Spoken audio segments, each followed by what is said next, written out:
Order, order. The ayes to the right, 321. The noes to the left, 158.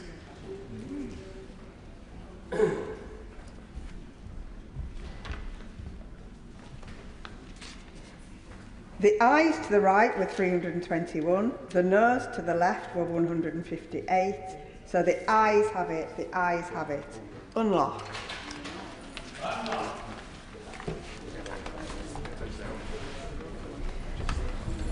Minister to move that a committee be appointed to draw up a reason. I beg to move that a committee be appointed to draw up a reason to be assigned for insisting on Commons Amendment 2A and disagreeing to Lords Amendments 2B and 2C in lieu of that amendment, that Kate Dearden, Rachel Hopkins, Graham Downey, Luke Akehurst, Lizzie Collins, David Reid and Tessamont be members of the committee, that Kate Dearden be the chair of the committee, that 3 be the quorum of the committee, and that the committee do withdraw immediately. The question is that a committee be appointed to draw up a reason to be assigned for insisting on Commons Amendment 2A and disagreeing with Lords Amendments 2B and 2C in lieu of that amendment. That Kate Dearden, Rachel Hopkins, Graham Downey, Luke Akehurst, Lizzie Collins, David Reid and Tessamont be members of the committee. That Kate Dearden be the chair of the committee. That 3 be the quorum of the committee. That the committee do withdraw immediately. As many as are of that opinion say aye. Aye. Of the contrary, no. I think the ayes have it. The ayes have it. That concludes consideration of the Lord's message relating to the Armed Forces Commissioner Bill. Madam Deputy Speaker, on a point of order. Point of order. Ian Duncan-Smith. Deputy Speaker, I rise to complain really that the Digital Markets Competition and Consumer Act, which was passed in 2024, outlawed foreign government ownership of UK media organisations and set the limit of 5% on that process. The government has now moved that from 5% to considerably higher to 15%, but there has been only a marginal debate in a statutory instruments committee. My concern is, as this has only just passed through, this is a major change, and I think it would have been fair had the government set about having a proper debate on that, because it is a very significant issue for newspaper ownership here in the chamber of the House of Commons. As it is, the other place will get a much larger potential debate on this, and yet we are the elected House. So I raise to ask your advice about how we may raise this again. I thank the Right Honourable Member for giving me prior notice of his point of order. Whilst this is not a matter for the Chair, his comments are now on the record. Motion number 3 on defence. Minister to move. I beg to move the Armed Forces Act Continuation Order 2025, that the order that was laid before the House on the 9th of June be approved. Madam Deputy Speaker, this will address the constitutional requirement under the Bill of Rights of 1688 that a standing army, and now by extension the Royal Navy and the Royal Air Force, must receive the consent of Parliament. This draft order provides that consent by continuing into force for another year, that the Armed Forces Act 2006, the legislation which governs the armed forces, be renewed for a further year. This debate usually takes place in a delegated legislation committee before returning to the floor of the House for approval. Given the significance to the country of both the armed forces and the democratic oversight that Parliament provides, it is fitting that this debate is today being afforded time on the floor of the House. This enables all members who wish to contribute to do so, for as the Strategic Defence Review has shown, we must put our people at the heart of defence. I know there are strong support for our people on all sides of the House. Yeah. Parliament is required to renew the Armed Forces Act every 5 years through primary legislation. The next Armed Forces Bill will be required to obtain royal assent by December 2026, and in the intervening years by approving an annual order in Council, such as the one before us today. The Armed Forces Act provides nearly all the provisions for the existence of a service justice system. It provides for the service offences and for the investigation of alleged offences, the arrest, holding in custody and charging of armed forces personnel accused of committing an offence wherever in the world they are serving. And on the last point, may I draw attention to the House to the explanatory memorandum to the order, which states that it extends the United Kingdom, the Isle of Man and British overseas territories, excluding Gibraltar. There is a distinct difference between the extent of UK legislation and how the jurisdiction of service law is applied. The extent of any legislation is a statement about which separate legal jurisdictions the legislation forms part of the law. Not extending to Gibraltar simply means that the 2006 Act does not form part of Gibraltarian law. That is because Gibraltar has made an agreement with the United Kingdom that they will pass forward amendments to the Armed Forces Act in their own legislation. Conversely, service law applies to members of the armed forces wherever they are in the world. So effectively, there is an unlimited geographical jurisdiction with regards to our service personnel, and in some circumstances, civilians subject to service discipline, including those based in or serving in Gibraltar. Returning to the 2006 Act, it provides the legal basis for offices such as the Judge Advocate General and the Director of Service Prosecutions, as well as the Court Martial, the Summary Appeal Court and the Service Civilian Court. It also sets out the processes for the accused to be dealt with by their commanding officer or to be tried at Court Martial. Finally, the Act also contains provisions that cover non-service justice matters such as service complaints and the Armed Forces Covenant. As such, the next Armed Forces Bill will likely contain a mixture of both service justice measures and non-service justice measures, and I look forward to working with members across the House when it gets introduced in due course. In addition, we have committed to tackling the unacceptable behaviours that have plagued defence in the past and rooting out those toxic behaviours that we see evidence in our armed forces. There is no place for abuse in UK armed forces. Honourable members, today's debate comes against the backdrop of this government delivering for defence, for our service personnel and for veterans, by putting people at the heart of our defence plans and renewing the nation's contract with those who serve, combined with a whole-of-society approach to our national resilience. And that is why last year we delivered the biggest pay rise for our armed forces in 20 years, and we followed this up with another above-inflation rise recently. That is why we've secured a major housing deal to buy back over 36,000 military homes, improving houses for forces families and saving taxpayers billions. And we're investing £7 billion to improve military accommodation over the course of this Parliament. That is why we've set new targets to tackle the recruitment and retention crisis we inherited from the previous government, the results of which are clear already. Inflow is up 19%, outflow down 7%, and the Army is experiencing a 7-year high in application volumes. We are delivering for defence. And that is why we will be appointing an Armed Forces Commissioner to improve service life and are making it easier for veterans to access care and support through our £50 million Valour network. After all, this government recognises that the world has changed. We are in a new era of threat, which demands a new era for UK defence. The Strategic Defence Review, published last month, will make Britain safer, secure at home and strong abroad, and sets a path for the next decade and beyond to transform defence and end the hollowing out of our armed forces we've seen over the past 14 years.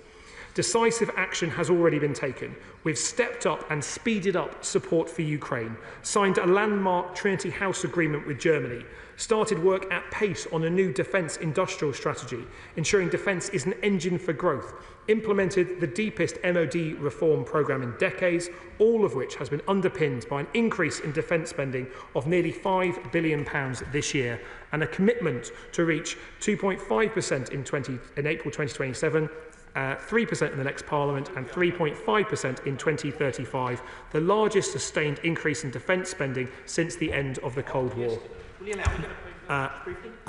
Go on. I'm grateful to him for giving way. One of the fundamental tenets of the SDR, as he's now broadening this out, is that we should be prepared to fight and defeat a peer enemy by 2035. So that's 10 years from now. Why, after all the hullabaloo about the much-vaunted defence review, has this government returned to what in the 1920s was known as the 10-year rule? Well, let me say to the right honourable member, his government left our forces hollowed out and underfunded. He left our forces living in appalling accommodation.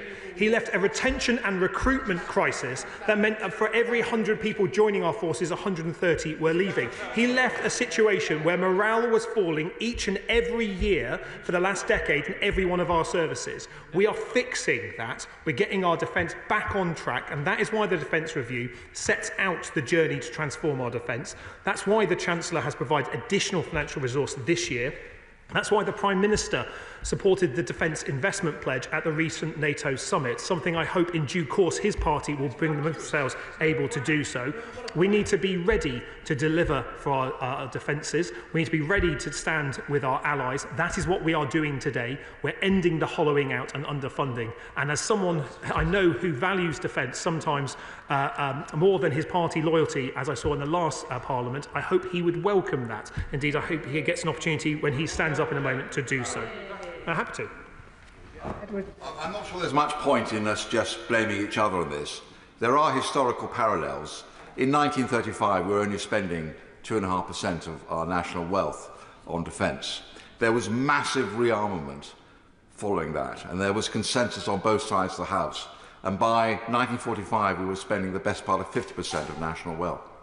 I think it's much better if the two parties try and work together on this and realise that we are facing an existential crisis in the world, and things are very different than they were in 2010 or 2015 or whatever, and we should work together to massively increase defence spending. Can I thank the honourable gentleman for that? I agree with what he says. It is precisely the reason when the Defence Secretary was the Shadow Defence Secretary and when I was the Shadow Minister for Armed Forces, we had a position of cross-party support on defence matters. It is really important, I think, we get back to that place, because it is for our adversaries that look at where the United Kingdom, they should see strong cross-party support, as indeed I believe they do when they see us debate Ukraine. There's a strong set of plans in our strategic defence review. There is increasing defence funding for getting to 2.5%, a figure we have not matched in the last 14 years. There is a real opportunity, I think, to send a united message from this House to our adversaries and to our people who serve. And I hope that his front bench were listening to his comments as strongly as I was in that respect. Members have the opportunity to approve this order today, knowing that the government is delivering on our pledge to rewrite... yep, please. On a very serious note, Madam Speaker, we on this side were accused of being pro-Russian, pro-Chinese and pro-Iranian repeatedly by the Prime Minister. He defended it because we dared to oppose the Chagos deal. Yes. If he wants unity, we need to see it on both sides. Well done. Well, I think the unity we saw in the Chagos deal is they started a deal, we finished it. They agreed that it was the right thing to start that negotiations, hold 11 rounds of it. We agreed that it was the right thing to complete that deal. We put our national security first in that respect, secured the future of the base at Diego Garcia, and won the support of our US friends, our NATO allies, our Five Eyes partner, and India locally. It is up to him which side of the debate he wishes to be on. We choose the side of our national security. Now, honourable members can approve this order today, knowing that we're delivering on the pledge to rewrite the contract between the United Kingdom and those who serve, to improve it. The Armed Forces Act, and by extension this order, underpins the very existence of His Majesty's Armed Forces. It backs those who, like my old man, as a Royal Navy submariner, stepped forward to serve, like so many across this House, stepped forward to serve our country, to protect our United Kingdom, our allies and partners in an era of global instability, to deploy globally in support of British objectives and support our national security. Madam Deputy Speaker, with the consent of the House today, Parliament will acknowledge their service, pays tribute to their service and backs their service. I beg to move. The question is, as on the order paper, Shadow Minister Mark Francois. Thank you, Madam Deputy Speaker. The purpose of this instrument is to provide for the continuation in force of the Armed Forces Act 2006, which would otherwise expire in mid-December 2025. In essence, the measure provides for the 2006 Act to continue in force for a further year, taking us up to a deadline of the 14th of December 2026. For those with a historical interest, which includes myself, the principle of the legislation actually dates back, as the Minister intimated, to the Bill of Rights of 1688, which, given that it followed on from the Civil War, stated the following: raising or keeping a standing army within the kingdom in time of peace, unless it be with the consent of Parliament, is against the law. This has resulted in a requirement since 1688 that all legislation on discipline in the armed forces has to be annually renewed, hence this order. Now, the Minister stated this should have support on all sides of the House, and I'm sure that it does. But yet again, when we're debating defence, when we're debating an order that is fundamental to the discipline and integrity of our armed forces, there is no Reform MP in the chamber of the House of Commons. Why? Because Reform don't do defence. And the Minister and I have seen that time and time again over the last year. So there's a point of consensus, if he wants one. However, whilst this order might appear to be merely a formality, albeit an important one, Madam Deputy Speaker, it does provide me with an opportunity this afternoon to ask my opposite number, the Armed Forces Minister, 4 important questions. But before I move on to that, can I just report to the Minister that the cadets, who are an important part of the Armed Forces family, are indeed well disciplined and in good heart. When I attended Armed Forces Day in Basel on Saturday, I was honoured to be invited to inspect the Air Cadets on parade. When I asked one very smart cadet why he decided to join the Air Cadets, he replied, "Because my mum made me, sir." Although 3 years in, I'm very grateful that she did. So I attended Armed Forces Day in Basel, as I have done for years, and also managed to grab a quick drink with some veterans in a local hostelry thereafter. However, mysteriously, all 4 MPs in the Basildon Borough, none of whom are Labour MPs, appear not to have been invited this year. I can only presume our invitations were somehow lost in the post. Could I just say gently to the Minister, more in sorrow than in anger really, that playing silly games like this on partisan grounds is demeaning for the Labour-led council.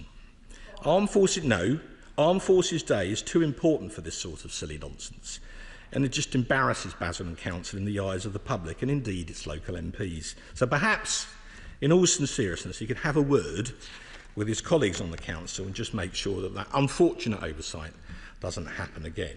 One other point on that. Yes, traditionally defence is a bipartisan issue. We all believe in the defence of the realm. I've always believed that is the first duty of government. But could I say to the Minister on the floor of the House, you can't have it both ways. You can't, on the one hand, plead for unity between the government and the opposition, and then when it suits you, imply that opposition spokesmen are somehow Russian or Chinese or Iranian fellow travellers because they had the temerity not to agree with you in your bonkers Chagos deal. So my honest advice to the Minister is, make your mind up and be consistent, and then you will receive the respect that you asked for in return. Now, turning to the order directly, the Armed Forces are normally subject to the Armed Forces Acts, are normally subject to a quinquennial review. We had Armed Forces Acts in 2011, 16 and 21, and we can now expect a further Armed Forces Act before the instrument expires in December 2026. Given the vagaries of parliamentary life, Madam Deputy Speaker, few things are certain. But assuming for a moment that it will be the Armed Forces Minister and myself who take this legislation through on behalf of our respective parties, this seems a good opportunity, firstly, to ask the Minister what the latest timings are on that prospective legislation and when we can expect to see a bill. Secondly, pending that, perhaps the Minister could give the House some idea of what the key themes of that bill are likely to be and in which areas, if any, the Act is likely to differ materially from the existing Armed Forces Act 2021. In fairness, he dropped a hint a few minutes ago that there will be service justice provisions. Perhaps, if he has an opportunity, he could just expand on that slightly. And I ask the question, Madam Deputy Speaker, because there'll be large numbers of interested parties, the armed forces themselves, obviously, the armed forces families, federations, through to military charities and others, who, based on previous experience, would take a close and important interest in the bill. And therefore, to be able to give them as good a heads up as possible would clearly be desirable. So perhaps the Minister could assist the House this afternoon in that regard. As the explanatory notes that the Minister referred to point out, were this order not to be passed, then, and I quote them, The key effective expiry of the 2006 Act would be to end the provisions which are necessary to maintain the armed forces as disciplined bodies. Crucially, the 2006 Act confers powers and sets out procedures to enforce the duty of members of the armed forces to obey lawful commands. Without the 2006 Act, those powers and procedures would no longer have effect. Commanding officers and the court-martial would have no powers of punishment in respect of a failure to obey a lawful command or any other form of disciplinary or criminal misconduct. Members of the armed forces would still owe allegiance to His Majesty, but the power of enforcement would be removed. Clearly, that would be a very undesirable situation. For the avoidance of doubt, we will most certainly not be voting against this order in a few minutes' time. Nonetheless, there's an important point here about members of the armed forces being required to obey lawful commands. And this brings me on to the third question and what I wish to ask the Minister this afternoon. As recently as Defence Questions on Monday, we were debating in this chamber the fate of the 300,000 or so British Army veterans who served in Northern Ireland on Operation Banner.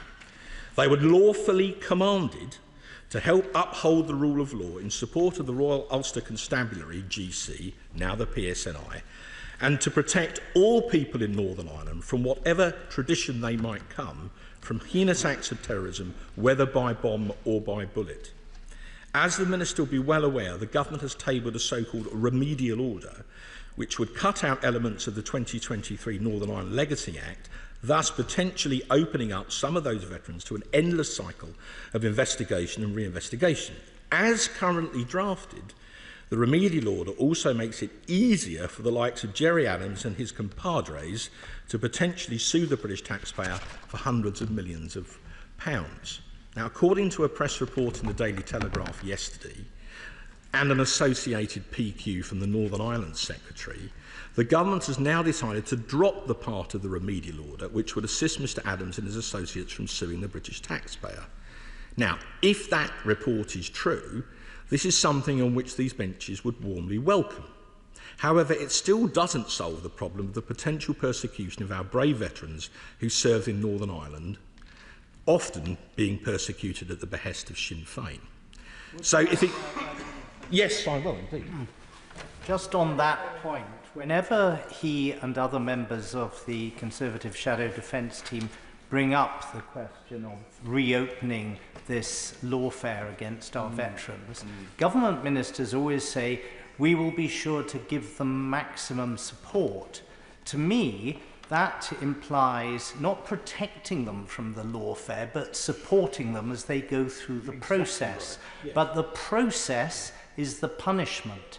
Everybody knows that people who were involved in fatal accidents would only serve a limited prison term if, heaven forbid, convicted. But the probability is they won't be convicted, but the punishment lies in what they have to go through before they are acquitted. My right honourable friend chaired the select committee on which I served some years ago when they produced a really very good report on this whole issue, so he is an expert on this. All I will say is that when it comes to legacy issues, Labour often provides legal support, but not necessarily always to veterans.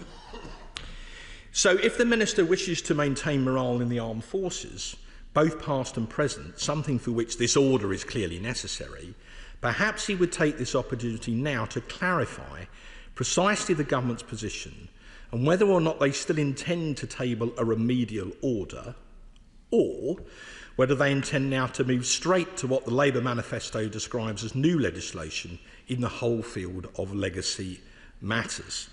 Which is it? Yes. Just to seek a clarification, I suppose support from the shadow bench in regard to that. They also recognise that there may be a bit of a disconcern in the government between the Ministry of Defence front bench but also the Northern Ireland office front bench as to how this proceeds. I certainly hope there is. I very much hope that MOD ministers in private, even if they can't say so in public, are fighting tenaciously to have this mad order scrapped and to defend the Northern Ireland veterans in a way that the Northern Ireland veterans defended all of us. The Minister understands exactly what I mean by that, and I think he and some of his ministerial colleagues may have been working on this. And if they have, then in good faith we wish them Godspeed. One more question on this and then I'll move on. If it is the government's intention to still go ahead with the remedial order, and again the House would really welcome clarity on this, despite the fact that that would have disastrous consequences for both recruitment and retention, which the Minister mentioned a few minutes ago, could the Minister confirm exactly what the government's policy is now is, and is it to go A, down the remedial order route, or B, new primary legislation, and if it's B, what are the timings for that new bill? Fourthly and finally, Madam Deputy Speaker, the Minister for the Armed Forces has signed a formal statement to the effect that, in his view, the provisions of the Armed Forces Act 2006 Continuation Order 2025 are compatible with the European Convention on Human Rights. However, there's now a question as to whether, were British troops to be deployed to Ukraine as part of some coalition of the willing, perhaps following a potential ceasefire in Ukraine, what would happen to those British troops if they were to subsequently be involved in combat with Russian forces or with Russian acolytes? What guarantee could the Ministry give that if soldiers were to fire their weapons in anger, they would not subsequently be subject to lawfare using the Human Rights Act, even decades after the event, as is now the case in Northern Ireland? This is not an idle point, Madam Deputy Speaker. I understand this whole issue of lawfare and its effect on both recruitment and retention in the British Army has been raised at the most senior levels within the Army, including in recent meetings with the Chief of the General Staff himself. So this is therefore very much a live issue which deserves to be raised in Parliament, not least on behalf of the soldiers who might have to do it for real. So given all of this, would it not be helpful, as suggested a number of times by my right honourable friend, the Shadow Defence Secretary, for the Minister to issue a formal declaration that we would derogate from the European Convention on Human Rights for any British military operations in any way related to Ukraine, such that soldiers who served in that context would be excluded from any potential lawfare prosecutions, even decades later? The Minister will know for himself this is now materially affecting morale in the armed forces, especially among the Special Forces community. And so any reassurance he can give regarding a derogation would no doubt be gratefully received. So to summarise, Madam Deputy Speaker, we obviously support this order to continue the Armed Forces Act 2006 in operation until December 2026. It will be helpful to have some idea on timings and even the content for the prospective new Armed Forces Act 2026, as it's likely to be, in order to allow interested parties to plan. Perhaps in order to maintain both morale and discipline in our armed forces, the Minister could also confirm whether or not the government would countenance derogating from the ECHR during future military operations, potentially including those in defence of Ukraine. Moreover, perhaps the Minister could update the House on where we are with regard to the government's proposed new legislation on legacy matters, the fate of the proposed remedial order under the Human Rights Act 1998, and specifically whether the government is now contemplating removing clauses from that remedial order, or abandoning the remedial order altogether, or whether they now intend to abandon the remedial order and instead rely on new primary legislation to achieve this aim. With those four questions, I conclude but for one other thing. The Father of the House gave us all very wise advice. We should increase defence spending. We can argue over how much and how quickly, but we certainly should in this increasingly dangerous world. And on these benches, we want to walk constructively with the government and the Ministry of Defence for the defence of the realm. But do unto others as you would have them do unto you. Yeah, very good. Order, order. I will now announce the result of today's deferred divisions. On the Draft Enterprise Act 2002, mergers involving newspaper enterprises and foreign powers regulations 2025, the ayes were 338, the noes were 79, so the ayes have it. On the Draft Criminal Justice Act 2003, suitability for fixed-term recall, Order 2025. The ayes were 333, the noes were 168, so the ayes have it. I now call Chris Vince. Thank you, Madam Deputy Speaker, and I thank the Minister for his statement today, and I actually really appreciate him bringing this debate to the floor of the House, and I think it shows the importance and the importance its importance, but also the importance this government puts on our armed forces, and in particular our armed forces personnel. I also welcome the pay rise this government is giving our service personnel, and the commitment that he has personally made to tackle recruitment and retention issues, as well, of course, as the £5 billion increase in spending. As I was unable to make my intervention, I would say I am disappointed this has turned into a party political debate, but I assure everyone in the House that I don't intend to say any more on that matter. I know this Act reflects a I recognise that this Act reflects a constitutional requirement, but I think it also gives us an annual opportunity to say thank you to our brave servicemen and women. As I've mentioned previously in this House, I am the son, and like most people of my age, the grandson of veterans. So I also would like to recognise the sacrifice that our armed forces families also make for this country. Of course, if this Act is not renewed, commanding officers and court martials will no longer have the power to punish or discipline service people. So it is obviously really important that we pass this Act today. But we should also recognise, for the vast majority of our servicemen and women, this part of the Act is actually irrelevant. However, we must support our servicemen and women as they support us, which is why I welcome him and the veterans' work on Op Valour.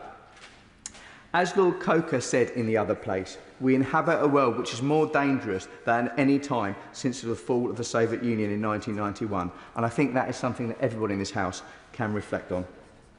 Like many members across this House, I attend the turning of the page ceremony organised by the Speaker's Office and the Office of the Master of Arms every week, when I hear the names of members of this House and children of members of this House who lost their lives in the Second World War. And I have to say, I find it incredibly moving. This morning was particularly moving when one name was read out of a son of a member of the House who passed away at the age of 8 years old. Of course, our service personnel, our country cannot work in isolation, and we know it's incredibly important to recognise the work that our armed forces do, working in collaboration with our NATO allies.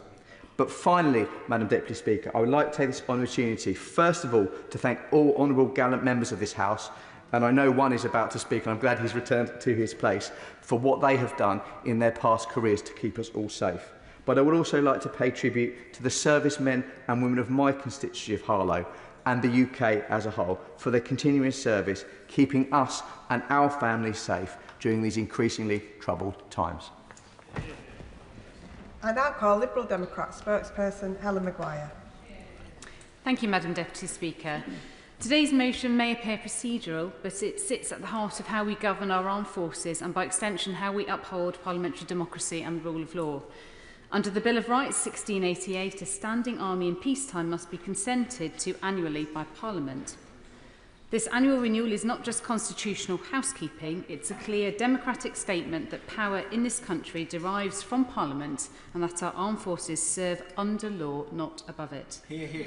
So I will of course support this continuation order. The Armed Forces Act 2006 provides a unified legal framework that enables our military to function. Without it, the service justice system would fall away, discipline could not be enforced, and commanding officers would be stripped of lawful authority. There would be no means to uphold the standards of service that we rightly expect. But, Madam Deputy Speaker, with that annual consent must come annual scrutiny. We owe it to those who serve under this Act to ensure that the political leadership they serve is worthy of their trust. The reality is that over recent years, Conservative governments have failed in their duty to our armed forces. While a brutal war raged in Europe, the previous government was cutting 10,000 troops from our army. Our armed forces are now smaller than they have been for generations at a time when global threats are escalating. Equipment programmes are routinely over budget and behind schedule. The National Audit Office has repeatedly warned about capability gaps in areas such as battlefield communications, armoured vehicles and naval readiness. And our service personnel are too often asked to do more with less, including living in unacceptable conditions with a housing system that does not meet their needs. The effectiveness of our armed forces depends not just on kit, but on people. And when those people are being let down, When we ask them to serve under a legal framework renewed by this House, we don't support them properly in practice. We are not keeping our side of the bargain. The Liberal Democrats are calling for a different path. We demand the reversal of these short-sighted troop cuts and a long-term plan to increase regular troop numbers back to over 100,000. That begins with immediate action, a new joining and re-enlistment bonus scheme to help recruit and retain at least 3,000 personnel, stabilising the force while we plan for future growth. We're also calling for cross-party talks to agree a sustainable path to meet NATO's new spending target of 5% of GDP, a goal that should be above party politics. The security of our country and our allies depends on serious, sustained commitment. And beyond strategy and numbers, we want to deliver a fair deal for those who serve. That means proper pay and decent conditions. It means high-quality housing that meets the decent home standard as a minimum. It means giving real support for transition to civilian life through access to mental health care, job opportunities and practical assistance for families who so often bear the strain behind the scenes. We press the government to deliver long overdue justice for LGBT veterans, many of whom are still awaiting compensation after years of discrimination and dismissal. That process must be fair, fast and comprehensive. We also demand full implementation of the Atherton report's recommendations to tackle the entrenched issues of harassment and misogyny faced by too many women in uniform. Service should never come with conditions of fear or inequality. And looking ahead, we understand a new Armed Forces Act is expected to be introduced in the next year. When this bill is brought forward, I will hold the government to a high standard. It must not be a copy and paste exercise. It must be an opportunity to improve the culture of our armed forces, ensuring equality, accountability and modernisation are at its heart. Madam Deputy Speaker, this continuation order maintains the legal foundation of our armed forces, but laws alone are not enough. We need leadership, we need commitment, and we need a government that does not simply consent to the military's existence once a year, but honours their service every single day with action, investment and respect. Thank you. I call Ben Opposite Deputy. Thank you, Madam Deputy Speaker. I welcome the Armed Forces Act 2006 Continuation Order 2025 and would like to place on record my wholehearted support for our armed forces and the role they play in providing national security and the defence of this nation, both at home and deployed on operations across the globe. And last year, as a new MP, last year's Continuation Order was the first DL that I sat on, and I was very proud to be able to sign that. As a veteran and now the MP for a constituency in Huntingdon with British, US and wider NATO forces, I know firsthand how vital political support for our military is today. Although we've moved past the period of kinetic operations that typified my generation of warfare in Iraq and Afghanistan, the world feels more dangerous today than it did at that time. The Russian invasion of Ukraine in 2022 has precipitated a sea change in the nature of warfare. The manoeuvre warfare of old that we saw during the initial invasion, unchanged in a generation and familiar to those of my generation and the several before that, has been replaced by cyber, drones, grey zone, sub-threshold activity that feels like warfare that not so long ago would have been the preserve of science fiction or an episode of Black Mirror. It is this that in the thread that runs through the Strategic Defence Review, and it is this that we must ensure our armed forces are equipped to compete in across domains. I do not doubt the government's sentiment in wishing to increase defence spending to ensure we remain a credible and capable NATO ally and that we can continue to punch above our weight on the world stage. As an island nation in a notionally geographically safe part of the world, the legacy of our imperial past is one of world policing, post-colonial responsibility and expeditionary warfare. Our decentralised, persistent nuclear capability ensures we are a nation who continue to be taken seriously. But my concern is that we are in danger of being benched, as those NATO allies closer to the fray, who feel the threat from Russia on the eastern flank and the high north most keenly, will, with their vastly increased defence budgets and whole-of-society approaches to defence, make us a second-tier nation. The pledge to uplift defence spending to 5%, with the claim that we will achieve 4.1% by April 2027, is simply not credible, and this smoke and mirrors approach belies the fact that the sums do not add up. We saw only yesterday that the government's botched welfare reform has left a £4.5 billion gap in the spending plans, coupled with a further £1.25 billion from the winter fuel U-turn. Where will that money come from? Spending cuts or higher taxes are now inevitable, and growth projections look at best sluggish. Meanwhile, the government claims that it can reach 2.6% on defence plus security, but the government refuses to break down the quantum of that spending. How much of that 2.6% is actually on hard defence, and how much is on the intelligence services? By our estimates, it is somewhere in the region of 0.15%, which suggests that real defence budget as a proportion of GDP is only 2.45%. Bearing in mind that a sizable proportion of that figure is solely our continuous at-sea deterrent, and the figure for our conventional forces dropped to somewhere in the region of 1.7%. A long way from the numbers the government is putting forward. The 4.1% figure the government is now puffing its chest out about is 1.5% of national security and general resilience. This contains everything from UK arts spending to rural broadband. Under the chapter on pursuing asymmetric advantage, paragraph 25 details that the RRS Sir David Attenborough plays a part regarding understanding environmental changes in the Arctic Ocean, meaning that Boaty McBoatface is included in the Prime Minister's defence spending figures. Do we honestly think Russia and China will take that seriously? The huge capability commitments we see in the SDR and in the forthcoming equipment plan far outstrip our spending power. We are quite literally writing cheques that it feels unlikely we will ever be able to cash. Not only have we pledged to create an entirely new domain in cyber, but we are about to embark on an essential modernisation process that simply does not now look funded. On top of exquisite capability like the Global Combat Air Programme, a project not due to be delivered until the back end of the next decade, but one that runs the risk of being outpaced by technological change.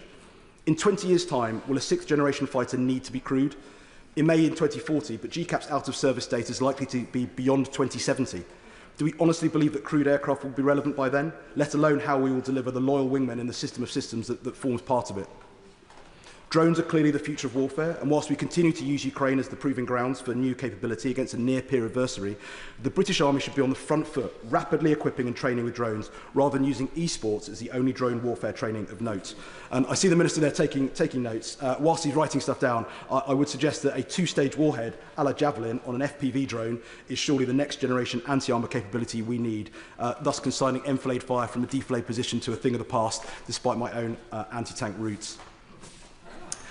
Meanwhile, Project Greyburn means that we will replace 150,000 SA-80A3 rifles by 2030, a significant logistical commitment, and not just in terms of changing the weapon system, but there are still discussions around changing the nature of the ammunition as well, and whilst that will increase stopping power, it will remove the purpose of 5.56, which I'm sure we won't need to go into in the chamber today, but everything that goes with that in terms of rifle racks, ammunition pouches, magazines, mag chargers, the nitty-gritty of changing a weapons platform that really does take its toll on exactly how we would implement that. We also intend to replace nearly 6,000 Land Rovers by 2030, another significant logistical commitment in terms of training soldiers to drive them, putting those vehicles out, making sure that we have the logistical trail in place to be able to service those vehicles. These smaller but still resource-intensive tasks place more and more strain on our personnel. Only today, I understand the MOD police have cut 1,500 roles, with the MPGS under-resourced, unable to replace them, and the burden has fallen upon regular soldiers to augment their guarding taskings. And additional taskings like this, with weekend guards, is one of the factors that erodes goodwill and continues to contribute towards retention problems. Only a few weeks ago, I was in Poland visiting the RAF, conducting the NATO air policing role, interdicting Russian penetration along NATO's border. The personnel there were rightly extremely proud to serve, but at the same time the strain that the current operational tempo was placing upon those in specialist roles was immense, requiring them to repeatedly spend long periods away from home. Incredibly, the additional penalty that they pay is a financial one, with all but those on the highest LSA bands finding that the additional pay they receive for being separated from their families is often at best negligible, at worst a financial hit. And I mean that in terms of the second order effects, that an individual who may be being paid more to be on operations isn't physically at home to help out with the tasks at home, which means that you have to pay for a babysitter rather than having your spouse there to look after them. I mean, you have to pay for a dog walker rather than be able to leave the dog at home when the spouse will return home. Those costs add up and they simply aren't factored into those extra payments that people receive for being on tour. Meanwhile, we continue to see those who have already served their nation questioning whether they continue to enjoy the support of the nation they risk their lives to serve. The concerns around the treatment of Northern Ireland veterans have Operation Banner veterans rightly very concerned about their futures and being held accountable for actions from over 50 years ago. Without clarity that protections will be guaranteed for those who serve their country, there is potentially a huge issue that future recruitment will suffer with a loss of confidence that serving your country won't, under this government, see you treated as a criminal one day. It raises questions over my own service and that of my peers that the goalposts could one day move for us. And I know that applies to both sides of the House, and I see the Security Minister there on the front bench who served so proudly in Afghanistan as well. I do welcome the Armed Forces Act 2006 Continuation Order 2025, just as I was proud to play my small part in the history of one of our finest institutions. I recognise and acknowledge the sentiment and intent of the Defence Ministers to deliver for our service personnel, and I don't call that into question for 1 second. But I would also wish to place on record my concerns that the limitations placed upon them by Treasury accounting will mean that cross-party consensus on defence is at risk from the smoke and mirrors approach to hitting our NATO pledges. The fiscal rules and botched legislation that will reduce the chance of spending power and a dangerous new world that this government must demonstrate their front-footed commitment to with tangible results, not just pledges. Saoirse Eastwood. Thank you, Madam Deputy Speaker. I simply want to contribute today as the MP for Lagan Valley, which is the home of Army HQ in Northern Ireland. I too am proud of my family members that served both in the Army, the regular Army, UDR and the RUC. However, I would like to depart from some members of the House where I would say that they were professional in everything that they did, and they would agree with me, as would many others across this House and indeed in Northern Ireland, that they didn't serve above the law, they served within the law, as any professional soldier will do. I also want to pay tribute to the Royal British Legion, Lisburn and Dromore branches, who have been incredible in supporting veterans, not just throughout Lagan Valley, but indeed across wider Northern Ireland, and making sure that they are at the fore of both civic and remembrance events, particularly Brian Sloan from Lisburn Royal British Legion. I also want to echo some of the remarks by the Shadow Front Bench in terms of the cadets, something that people really often overlook, and actually we're very blessed in Lagan Valley to have both the Sea Cadets, the RAF Cadets and the Army. And every time I look at those young people, it really does make my heart feel proud and a wee bit more confident for the future. We are in a very changed security situation, and I think everybody in this House knows that. And one of the challenges that the Minister has referenced in his opening remarks has been that of recruitment and retention. And I think we have to change sometimes the dial whenever we're discussing these things, because there should be an opportunity for our young people.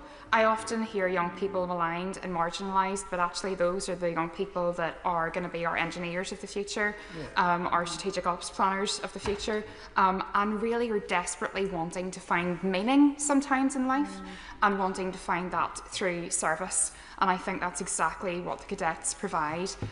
So I just want to put on record my thanks to those who are serving, gallant members throughout the House, people who have served within Lagan Valley. I have their complete and utter back in all of this. I'm very proud of them. I'm proud of what they've done, and also lastly a word for their families too, because there's also a hidden shift that people don't often see, a hidden threat that many are still dealing with years from now, and I think it's really important that we vitally remember those people who have served. Thank you. Are you hoping to... David Reid. Thank you. Thank you, Madam Deputy Speaker.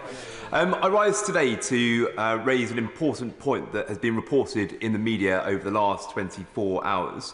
And it's about the future of the Royal Marines. And as a former Royal Marine myself and the Member of Parliament that represents the Commando Training Centre in Lympstone, this is an issue I think that we need to discuss now, and I hope the Minister will be able to give some answers. So it's been reported that the Royal Marines are moving away from their conventional amphibious operations, and that large-scale beach landings with traditional force protections from sea are being replaced with small, flexible teams designed to operate alongside special forces. Let me be clear, I think adaptability is vital, and I'm sure that there's many merits in this point and this direction of travel. But it's so important that the Minister comes forward and tells the House and gives the opportunity to be able to discuss this. And I do worry that abandoning hard-won capabilities without clear and credible replacement is not adaptation, it's risk. So I'd like to put some questions to the Minister. Is the government removing the United Kingdom's amphibious warfare capability? And if so, what replaces it? What is the long-term plan to project force from sea to land, if not through the Royal Marines in their traditional role?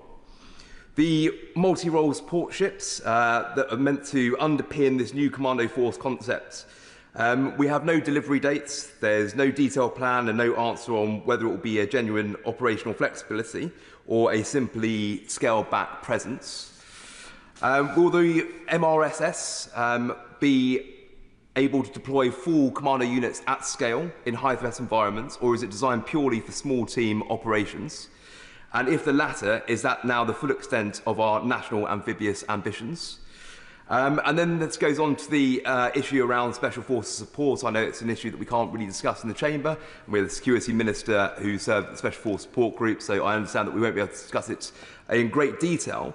But it's been reported that 40 Commando has been tasked to operate alongside the Special Boat Service in sensitive national missions, including evacuations and hostage rescue.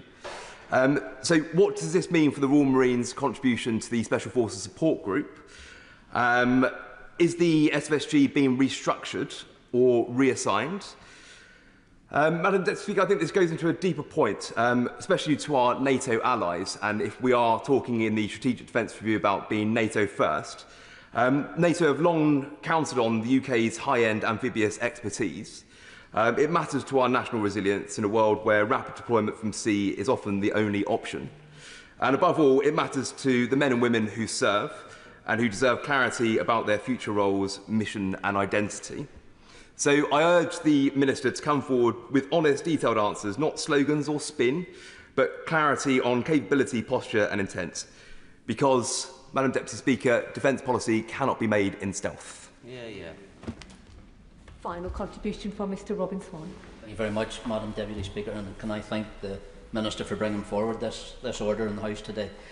Just a few questions to him on it in regards to contributions that have been made by other honourable members, and many have talked about the value of our cadet services in regards to the promotion of young people, the value that it gives, and also that additional skill training that is provided.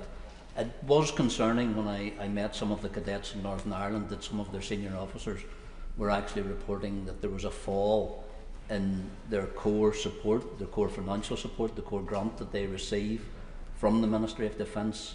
And I would like clarity from the Minister under this order, if that was in fact true, that he would take the opportunity to reverse it, because it's not a large sum of money in regards to the overall spend of the Ministry of Defence, and even in regards to the projections that are being talked about today. So the cadets provide a valuable service, and I think in the recognition, so should the financial support that is given to them can also be given as well. Just in regard to that continued support, and the Minister and I have had many exchanges in this and will continue to have, and that's about the investment not just in our service personnel but also the facilities and the bases that they provide. And Madam Deputy Speaker, I refer specifically to Northern Ireland, and the Minister knows in regards to Aldergrove as to the facility that can be to all our armed forces as a strategic location in our national defence in regards to that. And I would like to hear, even if under the SDR there is a possibility of further investment there. But again, just in a final point, I would like to pay our tribute and thanks to all those current service personnel and former serving personnel. The Shadow Minister made reference to it of the debate that's coming in this place on the 14th of July, and I would encourage all members to participate in regards to that, so that our veterans can actually see the support that members of this House actually have for that. And in finishing, to be local again, like other members have, could I ask the Minister to join me in congratulating the branches of Ballyclare and Randallstown Royal British Legion, who this year have celebrated their 100th anniversary in regards to service of personnel through wars from all that, and continue to serve and actually support serving personnel at this moment in time. We now come to the front benches, and I call the Shadow Minister, Mark Francois. Thank you very much, Madam Deputy Speaker. I think we've had a good debate, lively at times, but about an important subject. And again, for the avoidance of doubt, we will loyally support this order, which I'm sure the House will pass without the need for a division. We had some very good speeches, including from the member for Huntingdon. He recalled some of his time serving as an infantry platoon commander.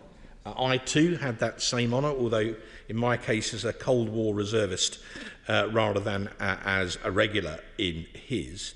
The member for Exmouth East asked a number of questions about the future of the Royal Marines, now that the government has flogged off most of our amphibious shipping, and asked for some confirmation about timings on the MSSS class, and what happens to the Royal Marines now in their amphibious role. Perhaps the Minister could provide the House with some reassurance. And if it is true that the Royal Marines, at least in the short term, are going to lose their amphibious role, can I ask him, were the Parachute Regiment consulted on that decision? Also, the member for South Antrim. I see the Hansard must record that the Security Minister is chuckling at this point. Yes, I will. I thank my honourable friend for giving way. I see the Security Minister chuckling away. I'd also like confirmation that, as part of the Big Three, that the RAF Regiment were also consulted on that decision as well. I think the RF Regiment have had other things on their mind lately. Could I congratulate the member for South Antrim for raising the important issue of Northern Ireland? And that takes me on to where I would like to conclude, Madam Deputy Speaker. I hope when the Minister replies he can answer some of my questions about what will happen to our Northern Ireland veterans. Again, for the avoidance of doubt, I think I know where his heart lies on this. And I can't recall whether or not the Security Minister served in Northern Ireland. He's nodding that I know he certainly served with great distinction in Afghanistan. So he too will understand this. We have to believe on these benches that in the privacy of discussions between government departments, they are doing the right thing. And perhaps the Minister can give some assurance to those 300,000 veterans who served the Lock Banner, those who are still with us, that they will remove the sword of Damocles that hangs over them and allow those people who served our country so bravely and with such distinction in incredibly difficult circumstances to sleep safely in their beds as they deserve. I call the Minister Luke Holland.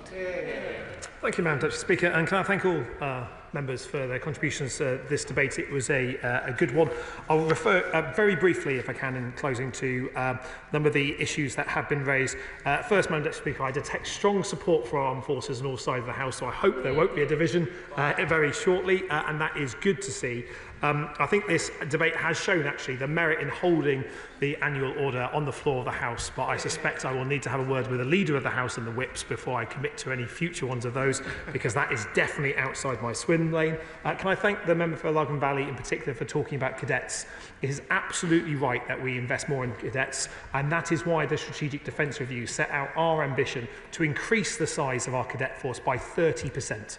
A really strong investment in the future of our young people, providing opportunities not just to get lifetimes of skills, increase confidence and opportunities, but also to provide a pathway for young people to serve in our armed forces to really realise the benefits. And having seen the cadets on parade on Plymouth Hoe for Armed Forces Day at the weekend, I know there's strong support for them in every part of the country, but I'm grateful for her in particular for raising that. And I think the line that I would note down, young people find meaning through service, and I couldn't agree more, so I'm grateful for that contribution.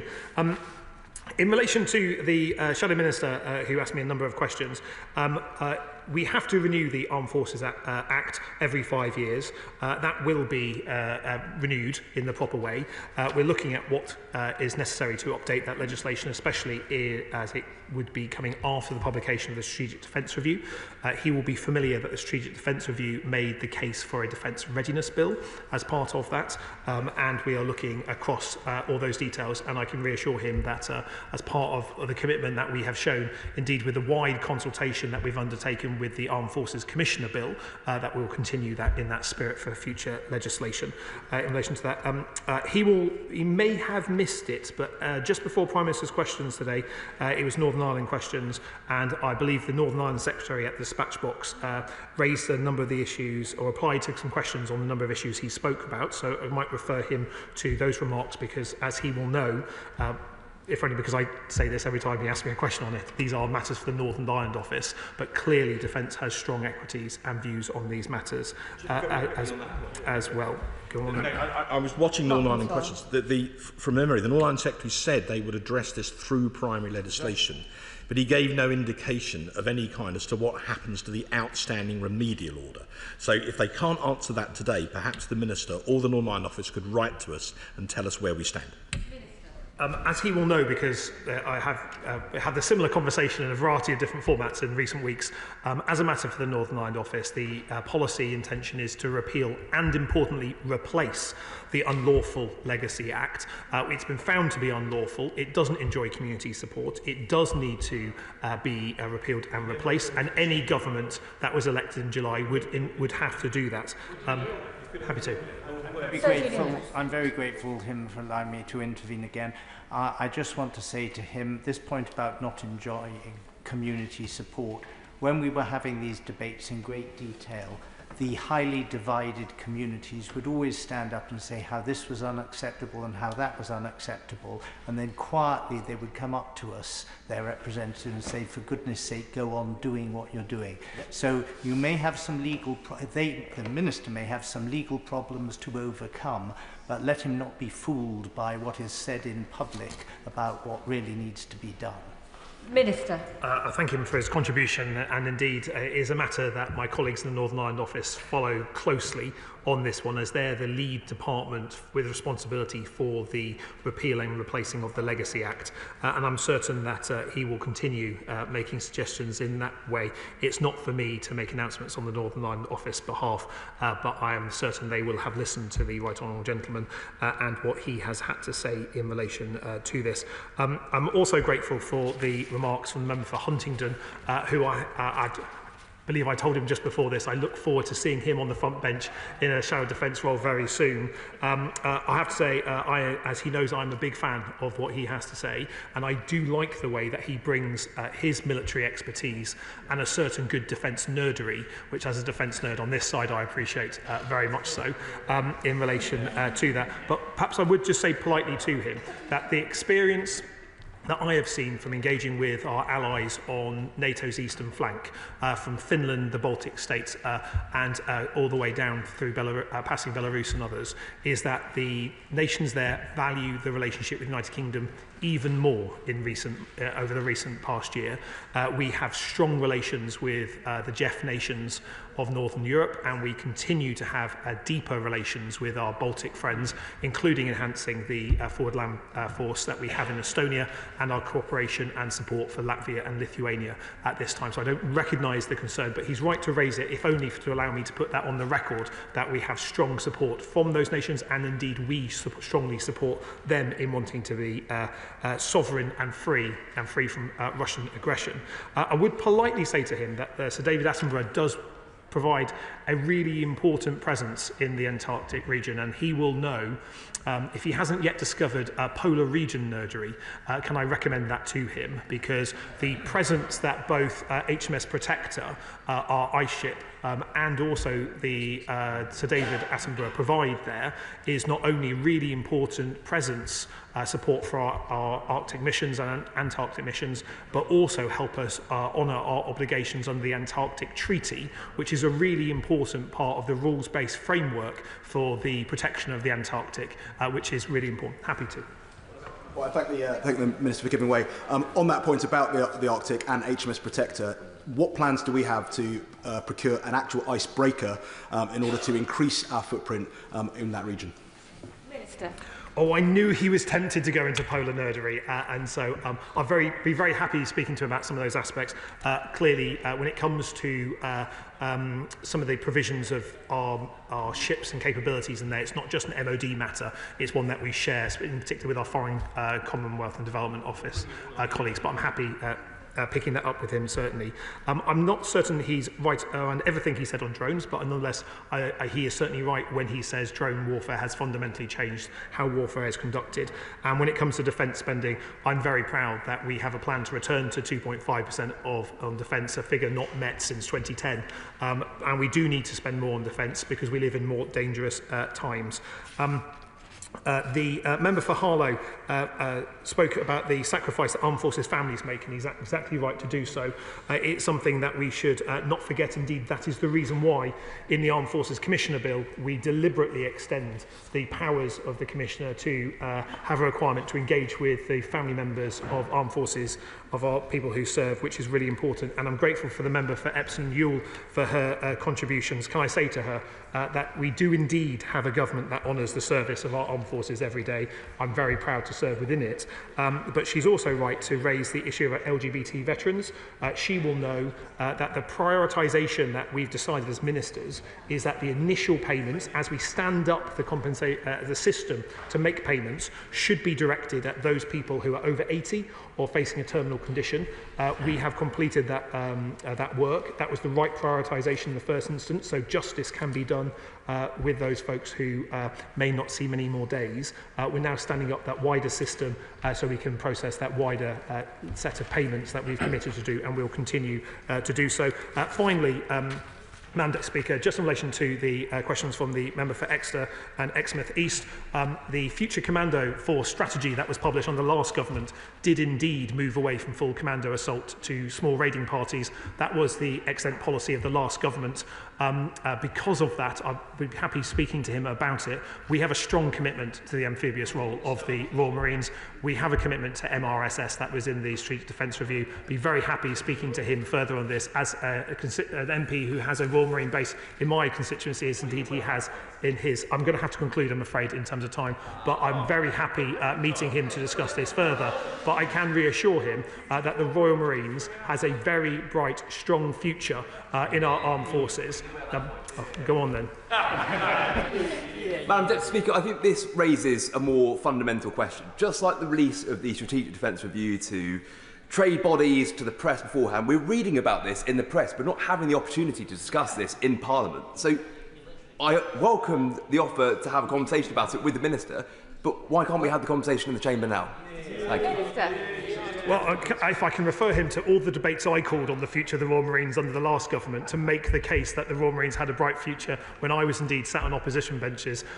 We have a strong commitment to the future of the Royal Marines. We have a strong commitment to amphibiosity. He will know the changes that his government introduced in terms of the future Commando Force strategy. And indeed, if you look at the lessons from Ukraine, indeed the Royal Marines were actually well ahead of the learnings that we now see from there. Happy discussing it with him further. I'm sure he'll want to table a Westminster Hall debate so we can discuss this even more, but I can reassure him and indeed the House that the future of the Royal Marines is safe and secure. We have a strong commitment to amphibiosity. We need to make sure that all our fighting forces adapt to the changed environment in which they operate, and certainly as someone who represents Stonehouse Barracks, the spiritual home of the Royal Marines, it's something that I feel personally about. Don't recognise the concerns he raised, but I'm very glad on a cross-party basis there's strong support for armed forces and indeed for this continuation order. Thank you very much. The question is, as on the order papers, may that opinion say aye? Aye. Of the contrary, no? The ayes have it. The ayes have it. I'll give the ministers a few moments to shuffle over before we start on the next item of business.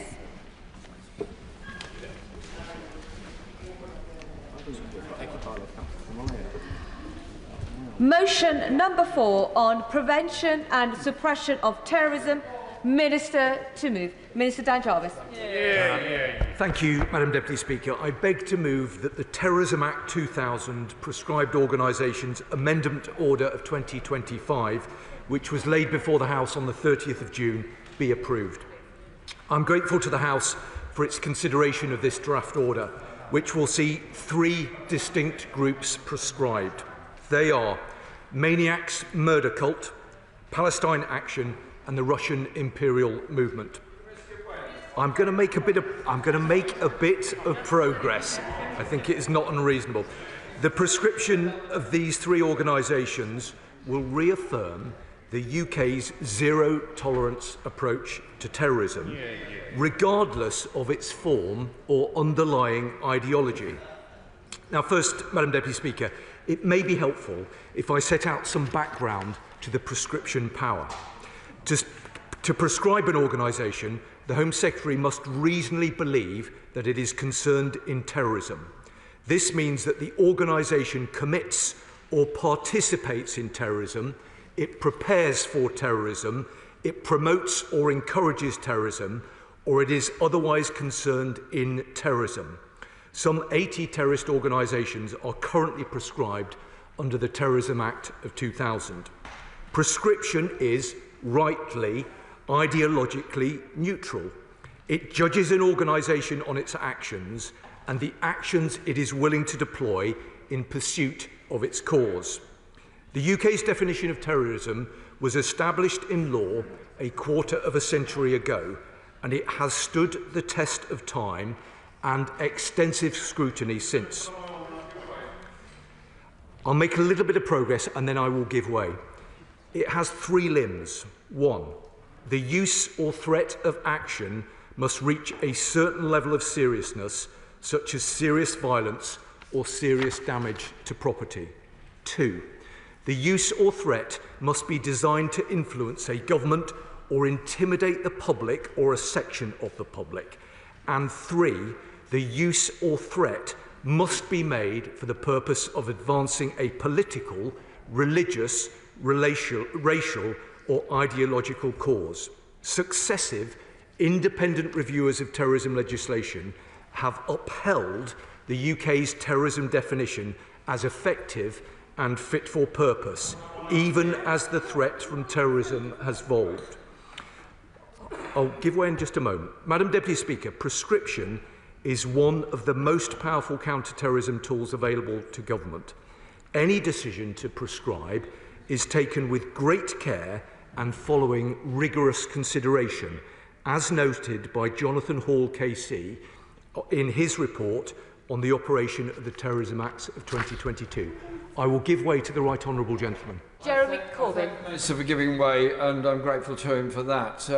I think the question that many of us want to put to him is, why has he linked these 3 organisations together? He clearly has made a judgment on each of the 3 organisations independently of each other. And I think it would be fair, and I'm sure many outside would think it would be fair, if we were taking individual votes on the 3. Because many of us are very concerned about the issue facing Palestine Action, and that is the issue that we wish to address in the debate here today. Mr Dan Jarvis. I can say to the right honourable gentleman that I will come on and explain with real clarity precisely why we have proceeded in the way that we have. But I suspect that he has a long memory, and he will recall, I'm sure, that when he's voted against prescribing a number of organisations previously, including Al-Qaeda in 2001, that particular motion was bundled along with 20 other militant organisations. So there is clear precedent for doing this. And I can say to him, the reason that we seek to do it is to demonstrate that we don't attach any kind of ideological prism with which to seek to make a judgment. The Home Secretary will take a view based on a legal threshold, and that is the basis on which we have proceeded. I'll give way to the honourable member. First of all, can I thank the Minister for bringing this forward, and Minister, my party will be supporting government and putting this, and if it does come to a vote, as some I think might indicate they wish to do, we'll support government and Labour, because security, coming from Northern Ireland, we understand what it means to have security and what it's important to have. Government and ministers and the police and the army and MI5 and MI6 all have the responsibility. Minister, this question I want to ask, in relation to the membership of those organisations, will it be the intention of the Minister to is there a list of Palestine Action, for instance? Is there a list of those who may be members? I don't know where they are. There might be some in this House, perhaps. But if there is, perhaps maybe we'll understand, and will they be subject to the rulings of prescription as well? Thank you. Look, I'm grateful to him for his intervention, and I know that he speaks with great authority on these matters, born out of his extensive experience of dealing with these matters in Northern Ireland. Can I just say to him that if he's just a little bit patient, and if the House allows me to make a bit of progress, then I will explain and respond to the point that he's raised and the point that other honourable members are seeking to raise. So if the House will allow, I will now turn to the specific measures before the House today, taking each of the proposed additions to the list of prescribed organisations in order. Madam Deputy Speaker, first, the Maniacs Murder Cult, also known as MMC.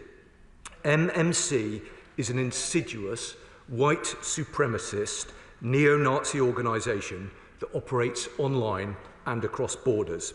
It aims to encourage individuals to engage in acts of violence against people that it perceives as antisocial, including homeless people, drug addicts and migrants, all to further its own ideology and degrade human society through violence. The government assesses that MMC commits, prepares for and promotes and encourages acts of terrorism.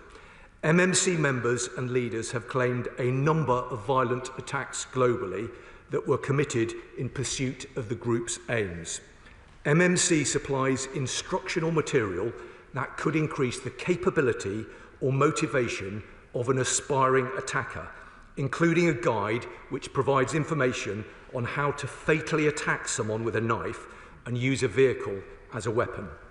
Members and non-members share MMC's material and other online content, including videos of violent attacks to encourage further violence in support of its ideology.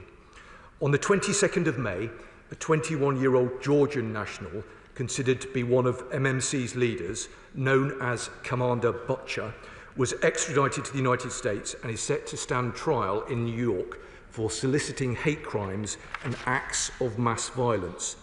As set out in the indictment, he is alleged to have recruited individuals online to promote MMC's ideologies by committing acts of murder, arson, bombing and mass poisoning in New York, targeted specifically at members of ethnic minority groups, homeless people and Jewish school children. As this case illustrates, MMC has a truly transnational audience, including the UK. It does not matter where the leaders of this network are based if they are capable of inspiring acts of violence and terror in any country. Vulnerable individuals, such as minors, are particularly exposed to the horrific material MMC publishes and distributes online. This government will not stand by and allow the terrorist threat and wider societal harms caused by the MMC to persist. Prescribing MMC is key to help deter and divert individuals from engaging with MMC's violent content and sends a clear signal to social media companies to remove MMC's material from their platforms. The threat posed by MMC must be taken extremely seriously. Whether they are inspiring acts of violence against our people or influencing young people to commit those acts, we will not hesitate to take action against groups like these to keep our country safe. Yeah. I will give way, yeah. The Minister for giving way. And I agree with him that it clearly meets the threshold very significantly. But I'm bound to ask the question, when did the actions of MMC first come to the attention of the government, and why has it left it so long to bring forward this proposal, and why is it simply left it until a point when it's politically convenient to bring it forward? I'm sorry that the honourable member has chosen to make that final point. There is no political convenience in what we are seeking to do today. What we are seeking to do today is ensure the security of our country. And if he's just a little bit patient, let me further make that case to him and to the House. Madam Deputy Speaker, let me turn now to Palestine Action. The public attention it has garnered should not be confused with legitimacy, and nor should a group formed 5 years ago be conflated with the legitimate campaign for Palestinian rights and statehood, which has existed in our country and in this House for more than 5 decades. Madam Deputy Speaker, let me be clear. The prescription of Palestine Action does not seek to ban protest that supports Palestine. There are many ways in which people can continue to lawfully express their support for Palestine without being a member or a supporter of Palestine Action. I will give way, yes. Thank the Minister for giving way. The Minister will be aware that the High Court has granted Palestine Action permission for a legal challenge. Rather than the Home Secretary, who is not here today, rushing it through Parliament, shouldn't this be delayed until the judicial process has concluded? Well, I can say to the honourable member, we're certainly not seeking to rush it through Parliament. These are matters that the Home Secretary and I have considered for some time. With regard to the point that she made about legal challenge, there is a clear route to legal challenge. Should an organisation be proscribed, it has the opportunity to pursue a legal route of challenge. That is entirely within the right of any organisation who are proscribed to do so, and that is a matter for them. Madam Deputy Speaker, let me make this point because I think it's an important one. Freedom of expression and assembly are cornerstones of our democracy. They are fundamental rights, and this government will always respect and protect them. We will always defend the right of the British people to engage in legitimate and peaceful protest and to stand up for the causes in which they believe. I will give way, yes. I thank my honourable friend for giving way. Madam Deputy Speaker, I often show visitors the statue of Lord Falkland and the missing spur removed when the suffragettes chained themselves to it. And I was here when protesters superglued their buttocks to the glass panel there, causing quite some scandal and damage. My point is, will the Minister confirm that criminal damage, no matter how creatively or indeed scandalously undertaken, will always be treated under criminal law and is not treated as terrorist acts? Well, I am grateful to her for her intervention, and I know that she's given this matter very serious consideration, and it's an interesting point that she makes. And I will seek, as I progress, to evidence to her and to others why we've taken to choose this particular course of action with this particular group. And I hope when I've made my speech that she will understand the reasons why we are proceeding in the way that we are. Madam Deputy Speaker, I was just making the point about the importance of the right to protest. But essential as these rights are, they do not provide a blank cheque for this particular group to seriously damage property or subject members of the public to fear and violence. I will give way. Diane Abbott. On the question of Palestine Action, the Minister will be aware that very many of us in this chamber think that Palestine Action is in a different category from the other two organisations he's seeking to prescribe. And can I ask him, is he aware that several UN special rapporteurs, including those protecting human rights, say that they have contacted the UK government to say that acts of protest that damage property but are not intended to kill or injure people should not be treated as terrorism? Well, I am grateful to the Mother of the House because I think she makes an important point. Before I respond to it, let me just say very politely and very gently, I hope, to her and to others, if the actions of the particular group that we are considering at the moment had been conducted by an organisation who held different ideological motives, my strong sense is that she and some of her colleagues would be strongly recommending that the government moved to prescribe them. I have to say that that is, I'm afraid, the conclusion that I have arrived at. Now, she specifically mentioned the point about the United Nations. We did, as a government, receive a letter from the UN Special Procedures mandate holders. This was at the end of 2024, and the UK government provided a full response to this, which has been published. But I would just sort of gently say to her that ultimately, matters relating to our national security and ensuring that we keep the public safe are very much matters for this country and not for other organisations. I'll give way to the honourable gentleman. Minister, can I just put on record that this heavy-handed approach threatens basic freedoms and sets a dangerous precedent for all political dissent in the UK? Does he acknowledge that? Minister. I don't acknowledge that, and I don't accept his characterisation of the decision that we have taken. And if you'll just listen to what I have to say in a moment, I hope that he will understand why we're progressing in the way that we are. Madam Deputy Speaker, the attack at Bryce Norton on the 20th of June has, quite understandably, provoked shock and anger in this House and across the country. But the reality is that this was just the latest episode in Palestine Action's long history of harmful activity.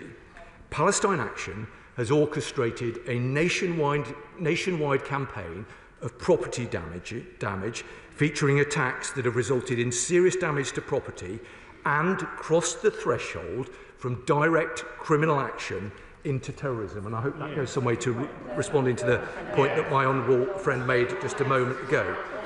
Palestine Action members have used violence against people responding at the scene of attacks. For their roles in coordinated attacks, members of the organisation have been charged with serious offences, including violent disorder, grievous bodily harm with intent, and aggravated burglary, which is an offence involving a weapon. I thank the Minister for giving way, and I thank him for some of the things that he's been saying. I just wanted to kind of pick up on the fact that all that he's spoken about there could be dealt with under criminal law. And the other thing was, when my honourable friend mentioned about the suffragettes, I think we need to put into context a little bit of history here, that when the suffragettes carried out a campaign of window smashing, poster paint defacement, cutting telegraph and railway lines, targeted bombing and arson, specifically avoiding harming people, I think we have to understand that there is a long history in this country of direct action which pushes the boundaries of our democracy. It's very difficult for all of us, but actually they are still direct action. It's not terrorist action. So I acknowledge his point about the history, and I think that that is entirely reasonable context for him and others to raise. But ultimately, this government has to respond to events that are taking place in the here and now. And this government has to take sometimes difficult decisions about what measures are required in order to keep the public safe. And he's absolutely within his rights to seek to make comparisons about other groups. But as I will explain in just a moment, fundamentally, the Home Secretary has to take a view about whether a legal threshold has been crossed. And if it is, she has to make a judgment about whether she's wishing to proceed. I'm going to have to make a bit of progress because I still have some way to go. I'm going to make some progress. So despite some of the rhetoric to the contrary, the group's own materials have stated that the organisation is not non-violent, which is echoed in the actions of its members who have committed atrocious attacks.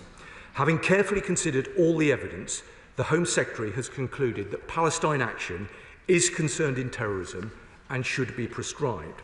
Now, the House will understand that I am unable to comment on specific intelligence or go into details about incidents that are sub judice. However, I can provide a summary of the group's activities, and it is right that I make that position clear to the House. Since its inception in 2020, Palestine Action has orchestrated and enacted a campaign of direct criminal action against businesses and institutions, including key national infrastructure and defence firms that provide services and supplies to support Ukraine, NATO, our Five Eyes allies, and the UK defence industry. Over time, and most notably since the start of 2024, Palestine Action's activity has increased in frequency and severity. Its targets have broadened to include financial firms, charities, universities and government buildings. Its methods have become more aggressive, with its members demonstrating a willingness to use violence. I will give way, but I then do need to make some progress. I'm grateful to the Minister for giving way, because he's spoken about the history of some of this, and there is more recent history. The last government brought in the Public Order Act in order to deal with Extinction Rebellion. At that point, the Home Secretary, when she was on the shadow front bench, listed all the various crimes that could be dealt with. And she said then, the government are extending powers that we would normally make available just for serious violence and terrorism to peaceful protest. Police officers themselves have said that this is a serious restriction on a person's rights to protest and in reality is unworkable. She was right then, wasn't she? And she's wrong today. And I'm going to make a bit of progress because I hope to answer some of the points that I'm about to explain to him specific incidences that have informed the decision that have happened recently. So I understand why he may not necessarily want to listen to that, but I would invite him to do so because it is very important context. I'm going to make some progress now. So some of Palestine Action's own materials state, we are not non-violent and we have specific targets. The group has a footprint in all 45 policing regions in the UK and has pledged to escalate its campaign. Madam Deputy Speaker, this disgraceful pattern of activity cannot be allowed to continue. Now, in applying the legislative framework, the government assesses that Palestine Action commits acts of terrorism. In several attacks, Palestine Action has committed acts of serious damage to property with the aim of progressing its political cause. I'm not going to give way because I need to get these important points down on the record. With the aim of progressing its political cause and intimidating and influencing the public and the government. These include attacks at Thales in Glasgow 2022 and last year at Insto Precision in Kent and Elbit Systems UK in Bristol.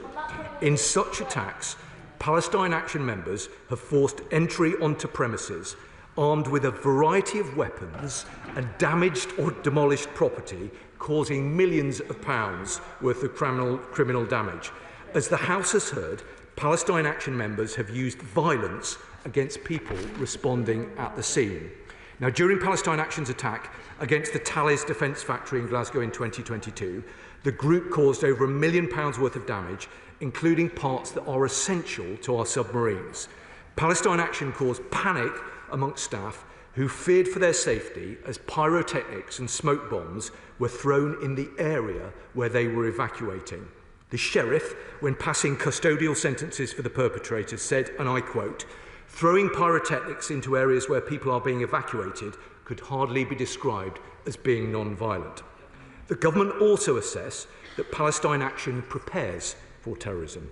The organisation has provided practical advice to assist its members with conducting significant levels of property damage at targets right across the UK. For example, Palestine Action released an underground manual which encourages its members to create small groups or cells and provides guidance about how to conduct activity against private companies and government buildings. It explains how to operate covertly to evade arrest and provides a link to a website also created by Palestine Action, which contains a map of target locations across the UK.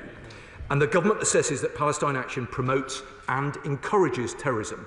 This includes the glorification of its attacks involving serious property damage on social media. Palestine Action's attacks are not victimless crimes. Employees have experienced physical violence, intimidation, and harassment. They have been prevented from entering their place of work.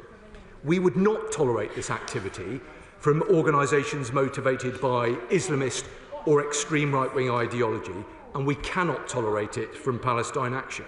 Now, by implementing this measure, we will remove Palestine Action's veil of legitimacy, tackle its financial support, and degrade its efforts to recruit and radicalise people into committing terrorist activity in its name. But we must be under no illusion. Palestine Action is not a legitimate protest group. People engaged in lawful protest don't need weapons. People engaged in lawful protest do not throw smoke bombs and fire pyrotechnics around innocent members of the public. And people engaged in lawful protest do not cause millions of pounds of damage to national security infrastructure, including submarines and defence equipment for NATO. Prescribing Palestine Action will not impinge on people's right to protest. Those who wish lawfully to protest or express support for Palestine have always been able to and can continue to do so. Now, Madam Deputy Speaker, I am conscious of time, and that is why I want to turn very briefly to the Russian Imperial Movement, or RIM. RIM is a white supremacist, ethno-nationalist organisation that seeks to create a new Russian imperial state. The methods RIM use to try to achieve those aims threaten UK, Euro-Atlantic and wider international security and prosperity. RIM conducts combat activity via its paramilitary unit, the Russian Imperial Legion, and has actively fought alongside Russian forces and other pro-Russian right-wing extremist groups in the ongoing Russia-Ukraine conflict. In doing so, the government assesses that it has committed or participated in acts of terrorism. RIM also prepares for terrorism. It manages a paramilitary training programme known as Partisan, which increases the capabilities of attendees to conduct terrorist attacks. By prescribing RIM, the UK will reinforce our steadfast support of Ukraine in its resistance to Russian aggression and our commitment to counter future threats from extreme right-wing terrorism in the UK and Europe. Madam Deputy Speaker, almost 2 years ago, it was my task, on behalf of what was then His Majesty's opposition, to strongly support the action taken to proscribe the Wagner Group, an organisation which rightly stood condemned for its acts of indiscriminate violence and terror in Ukraine and elsewhere. And I hope that the whole House will be as united as it was on that occasion in endorsing the action today taken against the Russian imperial movement. Madam Deputy Speaker, to conclude, the first duty of government is to keep our country safe. When our collective security and our values are threatened, we will not hesitate to act. Today's prescriptions will send a clear and unambiguous message that this Parliament stands against terrorism, however and wherever it manifests itself. Only in applying the UK's counter-terrorism framework without bias can we maintain confidence in it. I therefore urge members to support these prescriptions, and I commend the order to the House. The question is as on the order paper. Before I call those shadow minister, colleagues will have noted that on the order paper, this debate is only 90 minutes long, has to conclude at 5:27, which means that backbenches will be on a speaking limit of 4 minutes to begin with, and only a few colleagues will get in as the debate has to conclude at 5:27. I call the Shadow Minister, Harriet Cross. Thank you, Madam Deputy Speaker, and I'm grateful to the Minister for his statement and for bringing this important and very necessary measure to the House. And I also thank him for the briefing I was provided with earlier today. And let us be very clear what these measures are and are not about. Do we support free speech? Yes. Do we support the right to protest? Yes. Do we support the freedom of expression? Yes. But, Madam Deputy Speaker, these very freedoms that make our democracy is exactly the freedoms that these groups are considering and putting at risk, and why this is needed today. The groups we are discussing, Palestine Action, Maniac's Murder Cult and Russian Imperial Movement, have nothing whatsoever to do with legitimate protest. They would not be facing proscription today if they were demonstrating peacefully, respectfully or legally. And so, as so many groups and organisations across the country do and must continue to be able to do freely. These groups have chosen a different path entirely, and for that, this action is rightly being taken against them. Madam Deputy Speaker, we must be clear-eyed about the broader threat landscape we face. Yes, of course. I appreciate the Shadow Minister for giving way, but does she agree with me that the only acceptable form of protest is polite protest? That's not protest, that's permission. RAF planes on the ground. The right to protest is a hugely important part of our democracy. We support the right to protest. We support the right to free speech. We do not support the right to criminal damage, to intimidation, to threats to the public. And that is exactly what these groups are doing, and that is why they're being prescribed, quite rightly, today. Very good. Madam Deputy Speaker, as I said, we must be clear-eyed about the broader threat landscape that we face. Terrorism remains one of the most serious threats to our national security. Whether it comes from international networks, from those radicalised online, from extremist groups operating on our soil, the threat is real, it is evolving, and it must demand our constant vigilance. Our security services work tirelessly, day and night, to keep us safe. They have disrupted countless plots that the public will never know about. But we cannot be complacent. The nature of terrorism has changed, from sophisticated networks to lone actors, with physical attacks against cyber networks, from foreign battlefields to our own communities, and our response must evolve accordingly. We should reflect on what terrorism is, as defined by the Terrorism Act 2000. It is a use or threat of action designed to influence a government or intimidate the public or a section of the public, where the use of threat action is designed to advance political, religious, racial or ideological causes. The full list of actions are detailed in the Terrorism Act, but includes serious violence against a person, actions that endanger life, health and safety, and or action that seriously damages property. Proscription is not a step that is taken lightly, but it is a strong and necessary tool that previous, as well as now the current government, have taken and should use to protect the public and to ensure that our police and security services have fuller access to the resources they need to keep the public and our institutions and our way of life safe. No one can hear the steps that the Minister set out in the actions of Palestine Action, MMR and RAM, and consider these to be the actions of peaceful, legitimate protest groups. Yes. I thank the Shadow Minister for giving way. Will she accept that there is a distinction in intent when you look at Palestine Action vis-à-vis the other two organisations? There is no intention with the Palestinian Authority to cause intentional injury to people. And for that, there is already criminal matters that can be dealt with at criminal courts. I thank the member for that, but if you're using pyrotechnics against people who are escaping an attack by your organisation, that is an intent. If you're intending to damage RAF property and MOD property by sabotaging RAF jets at Brize Norton, that is intent. So they are also showing intent, as well as these other organisations are. Madam Deputy Speaker, these groups do not share our values. They do not respect our country, they do not care about our way of life, and they show no regard for the safety of our citizens.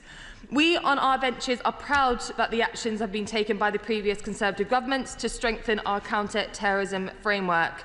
We gave our police and security services the powers they need to confront the evolving threats, and we welcome and support the Home Secretary now making use of these same powers today. As the Minister said, prescription is a vital tool and a strong deterrent, but it is only part, yet a very important part, of what we need to do to keep our country safe. On its own, it is not enough. It must be followed with enforcement, and we will, of course, be watching closely to ensure that the police have the resources and backing they need from the Labour government to ensure that they can do just that. Madam Deputy Speaker, as both the Minister and I have said, the first job of any government is to keep their citizens safe, and we as the official opposition will always support the government in that aim. The activities of these organisations have clearly met a threshold for prescription under the Terrorism Act. So, to conclude, we on this side of the House are very happy to support the government in their aims today. Richard Bergen. Thank you, Madam Deputy Speaker. I want to speak specifically about Palestine Action. I think it's most regrettable that the government has brought one order banning 3 organisations when it knows that there is a political disagreement on this. This is no way to bring terror legislation. I want to be clear and to put on the record that I would be supporting this order today if it only referred to the organisations Maniacs, Murder Cult and the Russian Imperial Movement. Leading legal and human rights organisations, Amnesty International and Liberty, have condemned the potential prescription of Palestine Action. Liberty has said that targeting a protest group with terrorism powers is a shocking escalation of the government's crackdown on protest. This move would be a huge step change in how counter-terror laws are applied. Amnesty International UK has said that we're deeply concerned at the use of counter-terrorism powers to target protest groups. They certainly shouldn't be used to ban them. They have both urged the Home Secretary to rethink before bringing this to Parliament. Yesterday, several United Nations special rapporteurs, including those for protecting human rights while countering terrorism and for promoting freedom of expression, said they had contacted the UK government to say that acts of protest that damage property but not intended to kill or injure people should not be treated as terrorism. Likewise, former Labour Justice Minister Lord Charlie Faulkner has stated that the sort of demonstration seen at military base by Palestine Action would not justify prescription as a terrorist organisation. Today, however, we are not voting on whether people agree with Palestine Action's tactics. We are not voting on whether people think their aim is right or wrong. We are voting on whether the actions they have taken against property, not against people, should lead to them being treated as terrorists,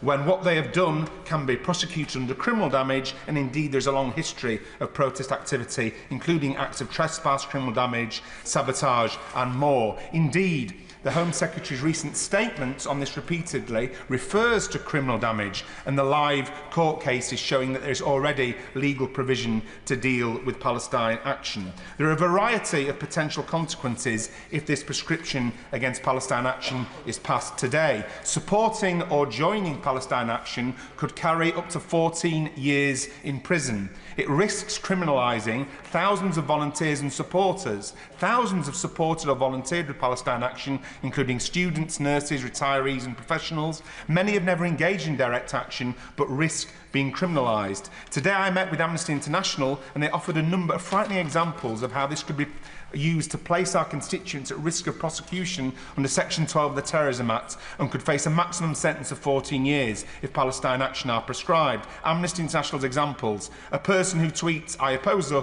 war crimes in Gaza and I do think Palestine Action have a point," could easily fall foul of this provision. A person who says to another person, "I don't support all the methods of Palestine Action, but I really do think protest is important and I respect the personal sacrifices Palestine Action are willing to make, risking arrest to challenge war crimes." An individual with a placard that reads, "Palestine Action are peaceful, they should be de-prescribed."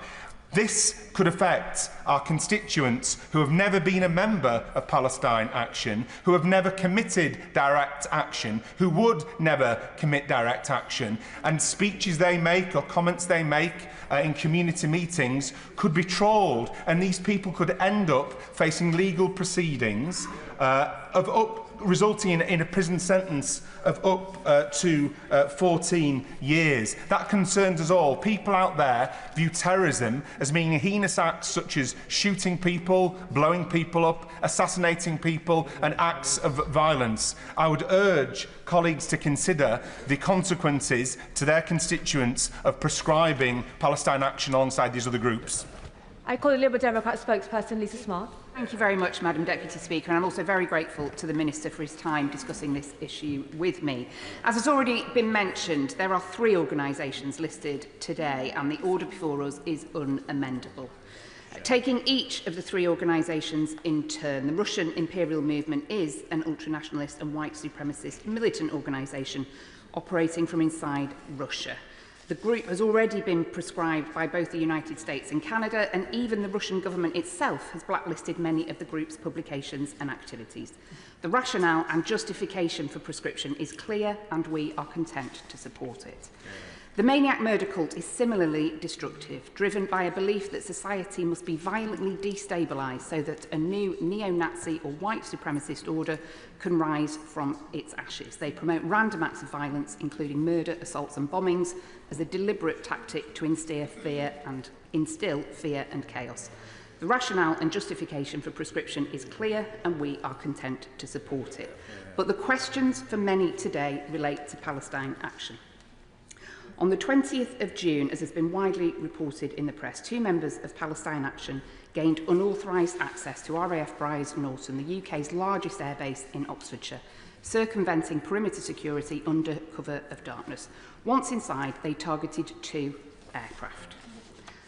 Incidents involving members of Palestine Action also include attacks at sites operated by Elbit Systems in Bristol in 2024 and again this year, as well as at Thales UK facility in Glasgow in 2022. And I note the Minister's comments about cases currently going through the courts. No matter how strongly any of us feel about the appalling humanitarian crisis in Gaza, and many of us across this House and across this country feel very strongly indeed, this does not justify attacks on military bases in Britain. Those responsible must face the full force of the law. There is no doubt about that. But that's already the law, and that's not what is in front of MPs today. The question here is not about whether the people were committing crimes or not, but whether someone who even expresses support for them should face up to 14 years in jail. The bar for which groups should be prescribed as terrorist organisations is rightly set very high. Transparency around why these decisions are made is crucial for maintaining the public's trust in our counter-terrorism framework. So I've been listening carefully, both to experts raising their concerns, including from the UN, as mentioned previously by the Mother of the House, but also what the Minister has said and the Home Secretary's words about her reasons for making this decision based on damage to property, notwithstanding the Minister's comments about the use of violence. Prescribing an organisation solely on the grounds of serious damage to property would be, I believe, unprecedented. To date, and I'd welcome the Minister correcting me if I've got this wrong, no organisation has been prescribed in the UK exclusively for property damage, as was in the Home Secretary's words on the government website.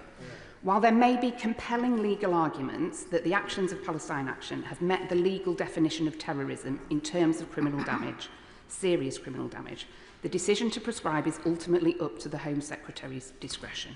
There are still questions as to whether that discretion is proportionate in this case, given the level of threat posed to the general public, and I'd welcome more details from the Minister on why he believes this is a proportionate response, as I remain to be convinced. Currently, the maximum custodial term for certain offences relating to membership or expressing support for a prescribed terrorist organisation is 14 years. Yet, in instances such as this, where actions, though criminal and damaging, may not pose the same imminent threat to life, a blanket application of such severe penalties risks being disproportionate. The Home Secretary rightly has substantial powers to take action to keep our country safe, but it is also right and entirely proper that we scrutinise the use of these powers and press the government to ensure any use of them is wholly proportionate. Sultana. Thank you, Madam Deputy Speaker. 21 years ago, a human rights barrister stood in court and defended an activist who broke into RAF Deferred, trying to disable a bomber to prevent war crimes in Iraq. That case became a landmark in lawful, non-violent direct action against an illegal war. That barrister is now our Prime Minister, Sir Keir Starmer, KC. He argued that it was not terrorism but conscience. Fast forward to 20th of June 2025. Two Palestine Action activists enter RAF Bryce Norton and sprayed red paint, not fire, on aircraft linked to surveillance flights over Gaza. Instead of prosecuting them for criminal damage, which is what normally is done, the Home Secretary is using the Terrorism Act to prescribe them as a terrorist group. Madam Deputy Speaker, this is an unprecedented and dangerous overreach of the state. Never before in Britain has it been a crime to simply support a group. This order lumps a non-violent network of students, nurses, teachers, firefighters and peace campaigners, ordinary people, my constituents and yours, with neo-Nazi militias and mass casualty cults. Palestine Action's real crime, we have to be clear, is shutting down Elbit system sites that arm the Israeli military. Its true offence is being audacious enough to expose the blood-soaked ties between this government and the genocidal Israeli apartheid state and its war machine. So let us be clear, to equate a spray can of paint with a suicide bomb isn't just absurd, it is grotesque. It is a deliberate distortion of the law to chill dissent, criminalise solidarity and suppress the truth. Amnesty International, Liberty, over 266 senior lawyers, UN special rapporteurs have all opposed these draconian measures. Even at this late stage, the order should be withdrawn. Under this order, anyone expressing moral support for a prescribed group could face 14 years in prison. That includes wearing a badge, wearing a t-shirt, sharing a post or calling for proscription, and journalists have no exemption too. There is no legal protection for reporting favourably, even factually, about Palestine Action, and by this weekend millions of people, including many of our constituents, could be placed under these sweeping restrictions. And let us not forget what is actually happening in Gaza, where the real crimes are being ignored. Hospitals bombed, children starved, tens of thousands of people killed. Palestinian children now suffer more amputations per capita than anywhere else on earth. Israel on trial for genocide at the ICJ.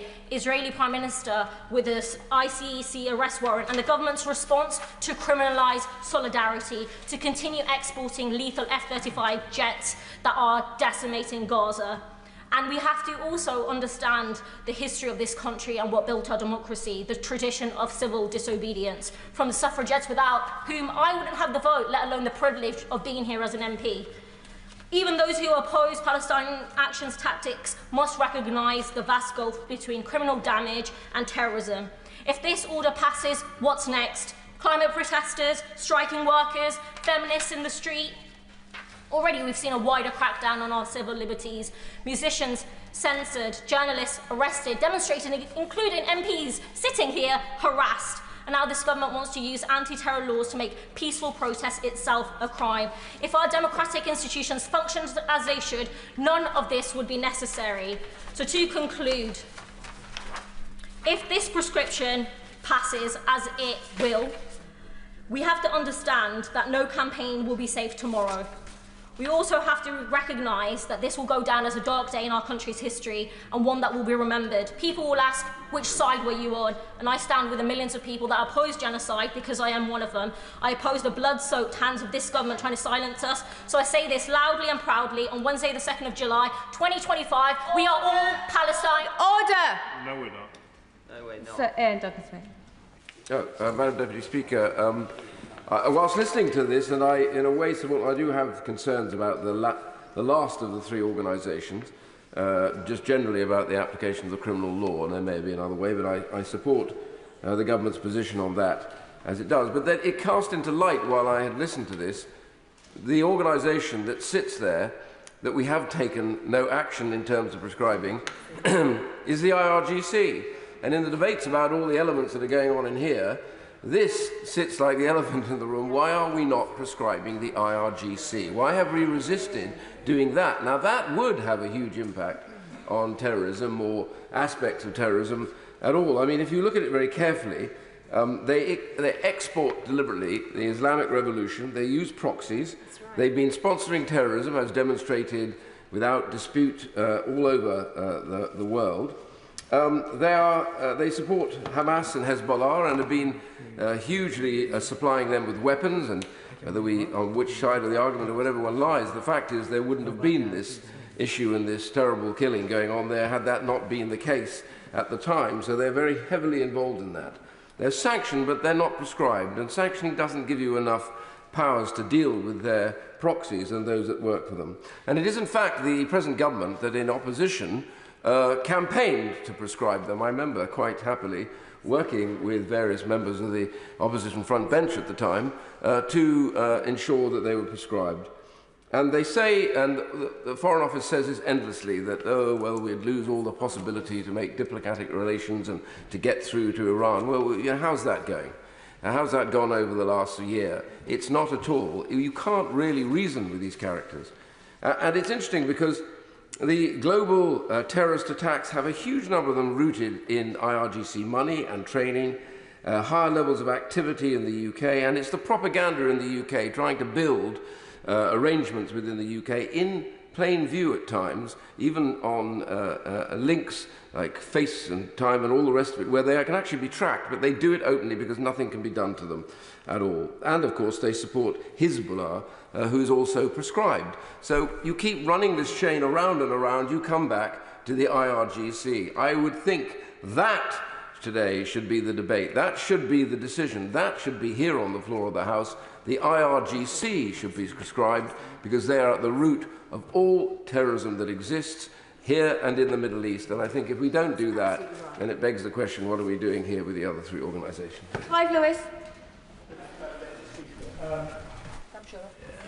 Caught me off guard there. Can I firstly associate myself with the comments of the front bench for Lib Dems? I thought they made some very, very good comments, and I'd like to associate myself with them. Secondly, I agree with the prescription of the two far-right fascist organisations, and I think they should be prescribed. But can we as a House accept there are those of us here today who have a different take on today's prescription for Palestine Action? We don't have to agree with the behaviour or actions of Palestine Action to make the case here today that this prescription is wrong. I'd also like to ask the honourable members to acknowledge the fact that many of us here today who take a different view on this issue are a part of this democracy just as much of those who agree with the prescription.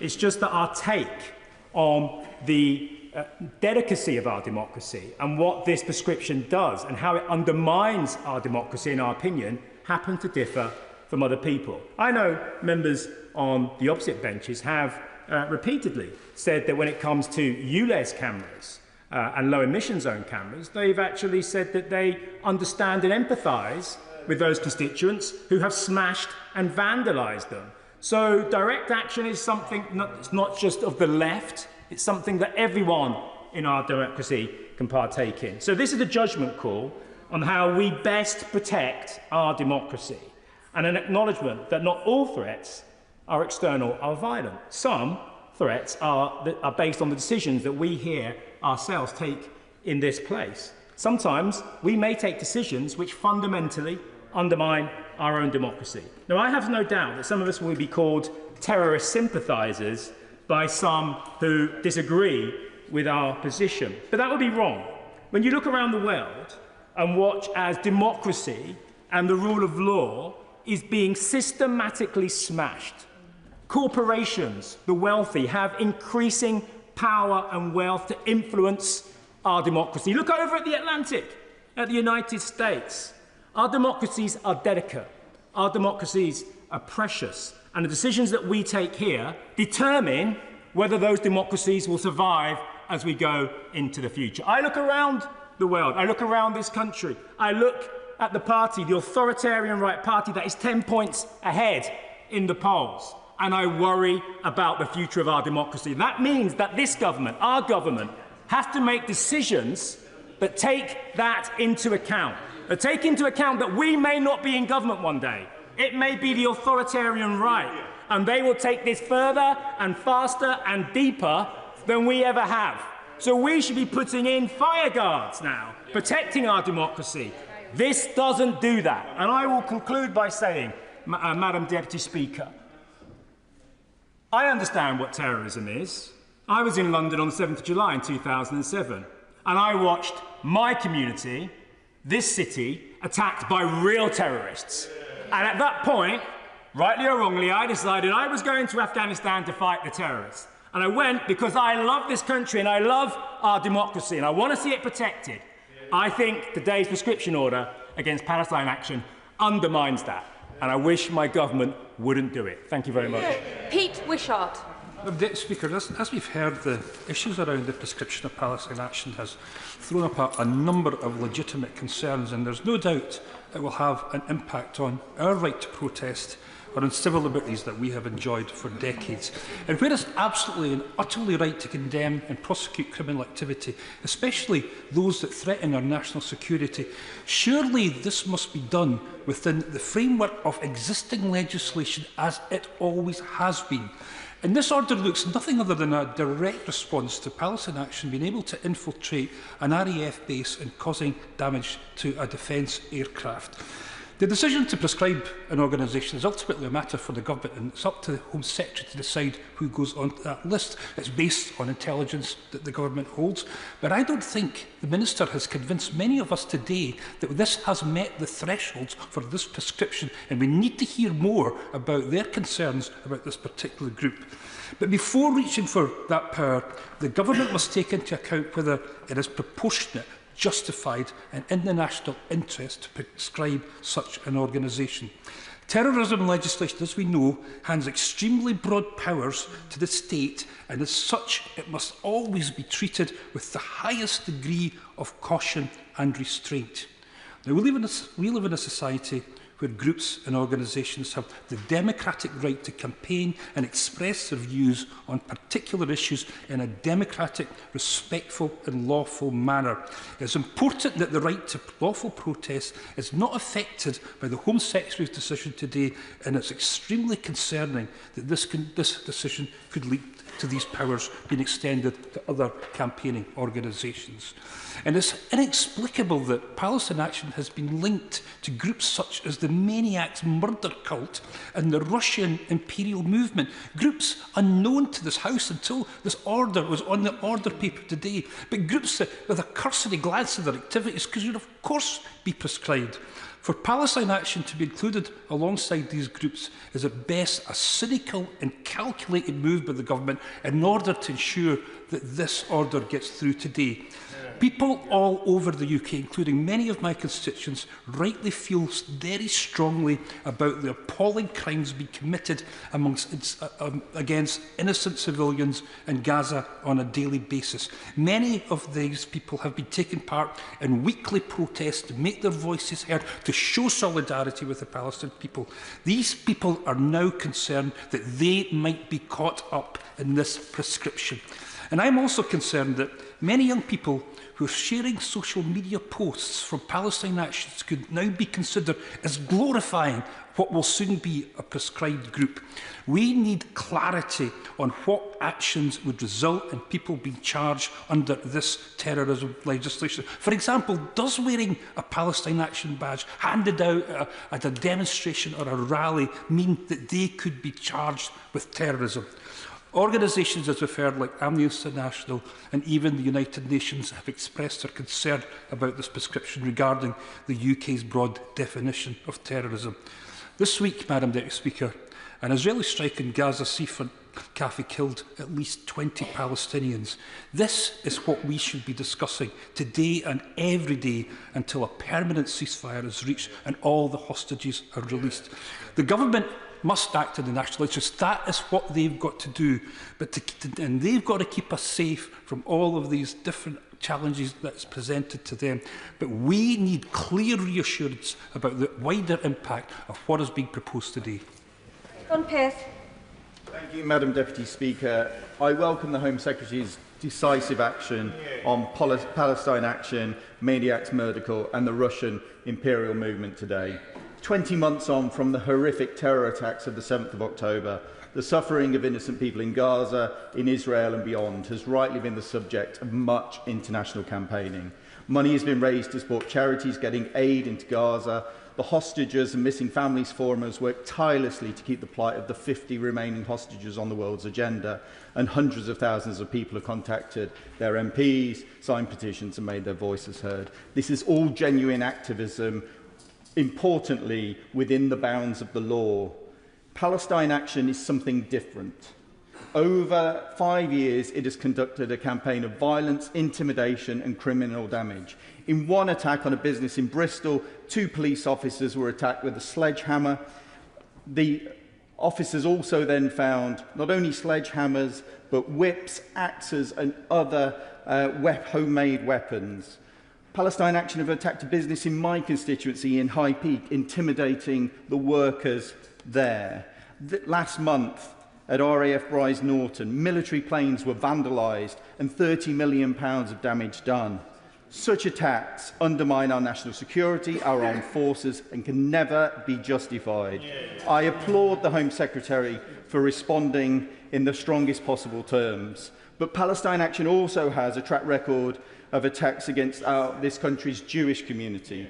In May this year, a building housing Jewish-owned businesses in North Manchester was vandalised with red paint and graffiti reading Happy Nakba Day. Later that month, a Jewish-owned business in Stamford Hill was attacked by the organisation with windows broken, red paint graffiti and damage done to the building's mezuzah. In the latter case, Palestine Action's claims that the business was linked to the Israel Defence Companies proved baseless. This campaign of anti-Semitic harassment reveals the logical conclusion of their extremism, and the important difference between all of the other groups that has been mentioned in this House is that this group targets a specific group within our country of a specific ethnic and religious minority. This extremism does not help with single Palestinian. Smashing windows will not free Palestine. It undermines the hard work of so many people who support the Palestinian cause and towards a peaceful future. And it leads to an environment where British Jews feel unsafe and harassed, something that should never be tolerated. Legitimate protest is a fundamental democratic freedom, but Palestinian Action abandoned that legitimate action a long time ago. I welcome the government's swift action today in ensuring that this organisation can no longer pose a threat to our security, to our businesses and to the Jewish community. Jeremy Corbyn. Madam Deputy Speaker, as the debate opened today, I intervened on the Minister and I'm grateful to him for giving way. I just need an explanation, and I hope we'll get one, as to why groups are always put together in these orders and not dealt with separately and individually, because clearly there are different orders of concern here. And I want solely to speak about the issue surrounding Palestine Action. We live in a democratic society and we have to also understand where our rights have come from. The member who's just spoken from High Peak represents the place where, in 1932, the mass trespass took place, led by Benny Rothman, a Jewish activist in the Communist Party at that time, who was demanding rights of access to the countryside. He was roundly condemned by all of the mass media and the government of the day. He was put on trial, he was put in prison, and he was eventually released from prison after mass protests in his support. Without Benny Rothman and those others, that access to the countryside simply would not have happened at that time. And you look at all the other people that over decades of our history have stood up for free speech and for democracy, going back to the Chartists, going back to the suffragettes, those that campaigned to end apartheid in South Africa. And interestingly, during all of the anti-apartheid years, the British government, whilst it did condemn the ANC and did indeed believe for a while that Nelson Mandela was a terrorist, never banned the ANC in Britain, because the advice they got was it was important that there be a place that people could express that voice of hope of the end of apartheid. The women that went to Greenham Common to protest about the deployment of nuclear weapons there were also never labelled as terrorists. Yes, they were charged under criminal trespass, as indeed many, many others have been, and indeed those that undertake direct action are very well aware of the risks they take. But it crosses an enormous threshold to suddenly announce that Palestine Action, speaking out against the horrors of what is happening in Gaza, where hundreds are mown down every day by the Israeli Defense Force simply for queuing for food when they're desperately hungry and their children are starving. Surely we should be looking at the issue that Palestine Action are concerned about, and the supply of weapons from this country to Israel, which has made all this possible. If this order goes through today, it will have a chilling effect on protests. And I quote a letter that was sent to the Home Secretary on the 28th of June. Direct action is a long-standing and respected part of British political history, from the suffragettes chaining themselves to railings, to striking miners, to anti-apartheid campaigners, occupying institutions and disrupting trade, civil disobedience and direct action that have always been a necessary forces for progress and justice. And that letter comes from, I won't give away now, that letter comes from Bibi Khan, the chair of North London Council of Mosques, and Mohammed Ad-Din from the Newer Muslim Forum on behalf of the London Councils of Mosques, who are concerned about the chilling effect that this piece of legislation, if agreed today, will have on the rights to protest as a whole. The last point I'd make, and I hope the Minister, if he gets a chance, will be able to reply on this, legal action is being taken. There is a case coming up in the High Court this Friday, a judicial review of this case. Can we have it be clear this will not be put into force until all legal avenues have been exhausted, and there won't be some temporary imposition of this later to be withdrawn if there is successful legal action? I think we need to know that all democratic avenues have been fully explored in this process. Johnson. Thank you, Madam Deputy Speaker. Today's push to prescribe Palestine Action, a non-violent direct action group as a terrorist organisation, is a disastrous turning point of historic proportions. It risks undermining existing prosecution cases against activities by Palestine Action and activists, and is legally dubious. Human and civil rights organisations, lawyers and UN experts have all spoken out against the misuse of terrorism laws, calling this move unjustified and a warning of a chilling effect on a protest and advocacy generally, especially in relation to the defence of human rights and international law in Palestine. We have already seen the chilling effect on protest. Palestine Solidarity Campaign have been prevented from protesting outside Parliament this evening, and police have placed restrictions on the demo and pushed it further down Whitehall. For hundreds of years, protests outside Parliament have gone ahead. Limiting dissent in this way should concern us all, and we've seen that in the last couple of weeks in terms of the assistant dying bill, abortion and the anti-welfare cut. The question members of this House must ask ourselves today is whether non-violent political groups should ever be designated as a terror threat. If Palestine Action is prescribed this week by the weekend, no, not giving way, anyone wearing Brandon T-shirts or bag could face terrorism charge. Amnesty International have flagged that Palestine Action is prescribed this week. Even meeting with their lawyers to discuss intervening in judicial review proceedings could see them fall foul of counter-terrorism legislation. These are all examples of potential grounds for prosecution under counter-terrorism laws if Palestine Action is prescribed, which could come from constituents who are not members of the organisation and never engaged in direct action.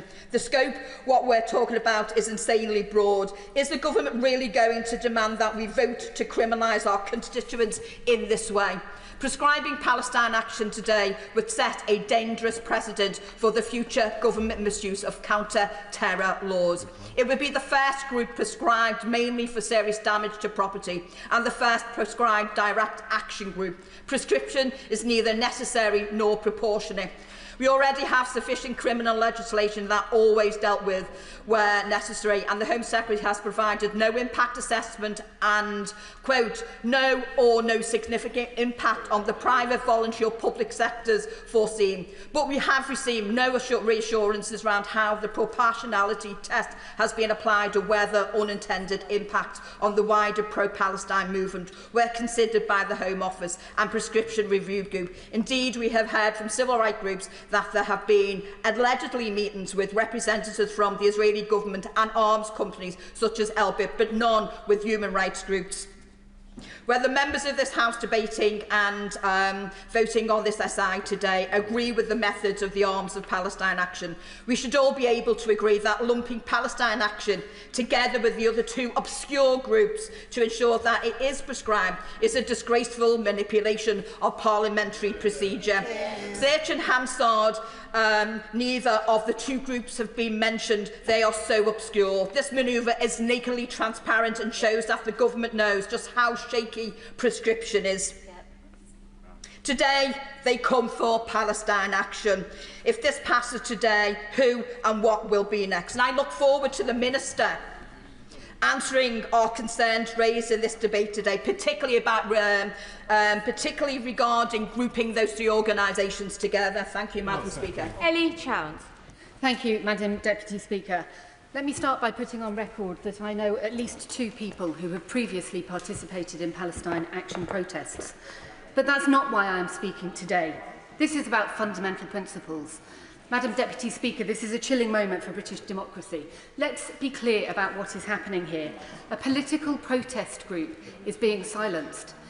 And isn't it hugely ironic that this is being done today when this morning hundreds of women MPs, including the Home Secretary herself, celebrated in Westminster Hall the 97th anniversary of equal votes for women, a victory won by the suffragettes, themselves a direct action protest group. I have three key points I would like to make today. First, it's a clear overreach to conflate direct action with terrorism. Second, this will have a chilling effect on the democratic rights to free speech and protest. And third, it is utterly cynical of the government to wrap up proscription of Palestine Action with proscription of two other clearly terrorist groups. The Terrorism Act 2000 makes it clear that strict proportionality and necessity tests must be met before prescribing any group. But this decision on Palestine Action is not necessary or proportionate. As Amnesty International and others have made clear, there is ample criminal law capable of responding to a direct action protest network like Palestine Action. They may have engaged in criminal damage, their supporters may break into air bases, they may have been charged with offences like violent disorder and aggravated burglary. They may have carried out actions that I absolutely do not condone. Indeed, I condemn physical attacks against properties in Stamford Hill that understandably may have stirred up genuine fear. And personally, I find the words spoken by one of their co-founders at a rally in the aftermath of the October 7th Hamas attacks absolutely horrific, but that does not make Palestine Action terrorist. That bar is and should be extremely high. It is commonly understood internationally to involve the use or threat against violence against civilians to instil fear, whereas the stated aim of Palestine Action is to prevent war crimes, to prevent crime against humanity, to prevent genocide. And it's not just the members and supporters of Palestine Action who are being silenced. By association, this proscription represents a grave risk to the free speech and protest rights of millions of members of the public who are rightly concerned that a genocide is happening in Gaza on this government's watch. Millions of people in this country are active, whether online or in their communities, in campaigning to end the UK's complicity in that genocide. And there's a clear risk that proscribing Palestine Action could criminalise people, for example, for sharing a social media post with potential imprisonment of up to 14 years. This interferes with the fundamental rights of members of the public to protest the government's policies and is clearly disproportionate when compared with the actions of the group. I am also deeply concerned by the Home Office's utterly cynical decision to wrap up the proscription of Palestine Action with two other groups who undeniably do meet the terrorism test. This has clearly been done in order to make it extremely difficult for MPs to vote against the motion. I want it on record. I and my Green Party colleagues absolutely oppose the proscription of Palestine Action, and we will oppose any similar attacks on the civil disobedience which is such a proud part of UK history. And if you compare the charges against Palestine Action with those of maniacs, murder cult and the Russian imperial movement, paramilitary training camps, guides on how to fatally attack somebody, supremacist neo-Nazis organising in support for Satanism, those are clearly terrorist acts, whereas prescribing Palestine Action appears to be a purely political move, unworthy of a democracy supposedly committed to human rights. No wonder there is significant opposition to this move across Parliament, including from a former Lord Chancellor and Justice Secretary, Lord Falconer. And it is a massive distraction from the continuing horrors in Gaza. That's what Palestine Action want to bring to an end, as do many in this room. Order. Nadia Whitome. Thank you, Madam Deputy Speaker. Madam Deputy Speaker, I want to start by making clear to members that the order we're voting on is not about whether or not we are supportive of Palestine Action's political positions or protest methods. To vote against this motion, you do not have to agree with them at all, and you can still support holding them criminally liable for their actions, because the question is about whether they should be prescribed as a terrorist group, placed alongside the likes of Al-Qaeda, the Islamic State, and National Action. It's fitting, Madam Deputy Speaker, that this debate is taking place on the 97th anniversary of women winning the vote on equal terms with men, thanks in no small part to the suffragettes. The suffragettes carried out direct action far more extreme than anything those in Palestine Action have done, yet today their role in changing history for the better is commemorated. Whatever you think of their actions, Palestine Action are part of a similar tradition, with the target this time being to stop the genocide in Gaza. It is unprecedented for a government to ban a civil disobedience protest group in the way that it is attempting to do so today. But what's not unprecedented is protesters breaking into military bases. This has never before resulted in prescription. Prescribing Palestine Action would be a draconian overreach. It would threaten the fundamental right to peaceful protest. It would set a dangerous precedent that could be used in future to further silence dissent, while diminishing what the Terrorism Act is meant to prevent. Yes, I will. I thank the Honourable Lady for giving way. As the MP for Newbury, we have Greenham Common, which now is very peaceful, but before had cruise missiles. And Greenham Common peace women actually broke into the base. They attacked jets with hammers, and they were prosecuted under criminal law. They were held to account, but I believe, do you agree with me, that potentially under this government, even Greenham peace women would have been considered a terrorist organisation? I thank him for his intervention, and I agree entirely. Madam Deputy Speaker, UN experts are urging us not to do this. They state they are concerned at the unjustified labelling of a political protest movement as terrorist. Hundreds of lawyers have written to the Home Secretary warning that prescribing Palestine Action would conflate protest and terrorism. Amnesty International and Liberty have both expressed deep concerns. We've seen a senior civil servant briefing disquiet among Home Office staff about this decision, calling it absurd. It's important to remember that this prescription would not just affect members of Palestine Action, but anyone who supports them. Donating to a fundraiser or posting positively about the group on social media would mean committing a crime. We risk criminalising huge numbers of our own constituents. I regret that we're being denied the opportunity to vote separately on the prescription of Palestine Action and the other two organisations, which are neo-Nazi organisations, and whose prescription I would wholeheartedly support.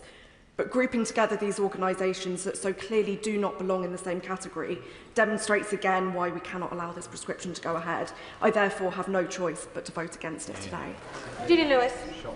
Thank you, Madam Deputy Speaker. And I must say I never thought the day would arise when I, as a non-lawyer, would be advising a government of lawyers that they need to be really sure of the legal basis for what they're doing. As I said in an intervention on this subject on the 23rd of June, it would do the country and the government no favours if they were to lose in court a challenge to the process of prescription.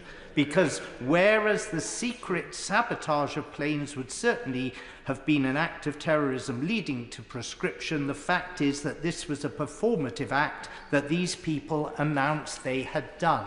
So the question I want to put to the government is, are they going to at least adopt a belt and braces policy when it comes to the prosecution of the people who did that terribly irresponsible and wrong-headed act of sabotaging those planes? Will they prosecute them as well on the basis that they have done criminal damage, that they have done something which is to attack the forces of the Crown and which therefore borders on sedition? Because otherwise, I fear that by using the wrong aspects of the law to pursue some people who did some very bad things indeed, the government will end up actually scoring an own goal when these people walk free with a court triumph under their belt. I am not convinced that the policy that the government has adopted on this matter, though justified in terms of the unacceptable behaviour of the perpetrators, is nevertheless going to stand up in court when there are plenty of other legal methods that could be used to deal with this form of extremism. And extremism it is, but it does not, in my opinion, pass the threshold to be classified in the legal sense as terrorism. Now, it may be the case that if I'd been able to accept the offer of the Minister, which I understand he made to have a word with me on Privy Council terms before this debate, and I thank him for that offer, and I'm sorry I wasn't able to take it up, it may be that he would have been able to tell me things about this group that would have then convinced me that it crossed that threshold. But if he's not able to tell these things in public, and there may be very good reasons why he isn't, then I suspect he won't be able to tell it to the courts either. So I say to the government, nobody, I think, will accuse me of being soft on anti-militarist extremist groups, but I say to the government with the best will in the world, make sure you adopt a legal belt and braces policy when it comes to prosecuting this group, and don't rely just on this prescription, because I fear I see trouble ahead from my learned friends. Imran Hussain. Madam Deputy Speaker, let me also place on record my full support for the prescription of maniacs, murder cult and the Russian imperial movement. These are vile, murderous, fascist cults. Their place on the prescribed list is justified and necessary. But it's precisely because we must take terrorism seriously that we must also draw clear lines. To put Palestine Action, a direct action protest group, in the same category as these murderous extremist organisations erodes the credibility of our legal framework and risks undermining civil rights. Prescription must be used judicially. Conflating protest with terror is a dangerous step that undermines the very freedoms our counter-terrorism laws are meant to protect. Now, where there is criminal activity, there is adequate legal provision within the criminal law to deal with that. What we are being asked to do is prescribe them under the Terrorism Act to treat civil dissent, whether or not we agree or disagree with that civil dissent, as extremism. That is a concerning shift, and we risk crossing a line. Hundreds of lawyers, including KCs and human rights advocates, have warned that this is not a hallmark of democracy. We've heard earlier today that United Nations Special Rapporteurs have expressed serious concern about this measure. What we haven't heard, actually, is the huge implication that this will have on some of our communities. The risk of being criminalised simply for showing support for Palestine. Under this prescription, people could face prosecution for something as simple as wearing a badge, sharing a post online, or attending a peaceful protest. Now, do we really, the question for this House is, do we really want to become a society where non-violently expressing solidarity or even speaking out could be interpreted as terrorism? This will only further fuel fear and repression. Local anti-racist groups could suddenly find themselves under suspicion. Communities, whole communities, could be cast as suspect, not for what they do, but for what they stand for. And there's numerous examples. I don't have the time today. My honourable friend, the member for Leeds East, as always, eloquently set out a number of examples that should send shivers, frankly, down the backs of everybody's spine in this place. This is not the way forward. A non-violent protest, what our democracy is meant to protect, now risks being labelled as terror. The legal basis for this prescription is unsound. The democratic consequences are severe and the moral cost is frankly unacceptable. Let me be clear, it will disproportionately target campaigners and minority communities, and it will set a precedent that reaches far beyond this one group. Today, it's Palestine Action. Tomorrow, it could be climate activists. We are standing on a slippery slope. Prescribing a protest group is not strength. Madam Deputy Speaker, I urge this House to defend our hard-won rights to civil liberties, because to conflate protests with terrorism is not democracy, and therefore I will not support, and I want to put that on the record, any prescription of Palestine Action. Well said. I can squeeze in one more speaker if they're tight. Shaukat Adam. Thank you, Madam Deputy Speaker. Madam Deputy Speaker, I came to this country as a child. This country nurtured me, educated me and embraced me, and I love this country for so many reasons. But there are two reasons I love this country for more than anything else, I suspect. One is its sense of fairness, and the second is its sense of ability to be free, to be able to express how you feel democratically. That is why today I speak specifically about Palestine Action when I say that if we proscribe this organisation under the Terrorism Act, we will, for the first time in this nation's history, outlaw a domestic protest group as a terrorist organisation. Britain has a proud, though often hard-fought tradition of civil resistance. We remember the reverence of the suffragettes who are branded as criminals for smashing windows but are now celebrated as heroes of justice. We remember the civil rights movement where protests occupied streets and broke unjust laws to dismantle segregation. And we remember the global campaign against apartheid, ministers in this House where people of conscience defied authorities, trespassed and disrupted in the name of ending a brutal system. The very freedom we hold dear today, votes for women, racial equality and the end of apartheid, were not born out from men and women in suits in this establishment, but by people out there. And it is that tradition we are about to disrupt today. This decision, rushed through Parliament in a matter of days, bundled with unrelated foreign neo-Nazi groups and debated for mere minutes, is a reckless abuse of process. It denies Parliament the gravity of deliberation this issue so badly demands. The prescription has already been condemned by a vast range of people, from Sally Rooney to Lord Faulkner, and this is going to continue. Because what is even worse, this statutory instrument risks criminalising anyone who supports, sympathises with, or even publicly praises Palestine Action's aims. It opens the door to the prosecution of journalists, filmmakers, campaigners and politicians for doing nothing more than expressing solidarity. This is Orwellian dystopia on steroids.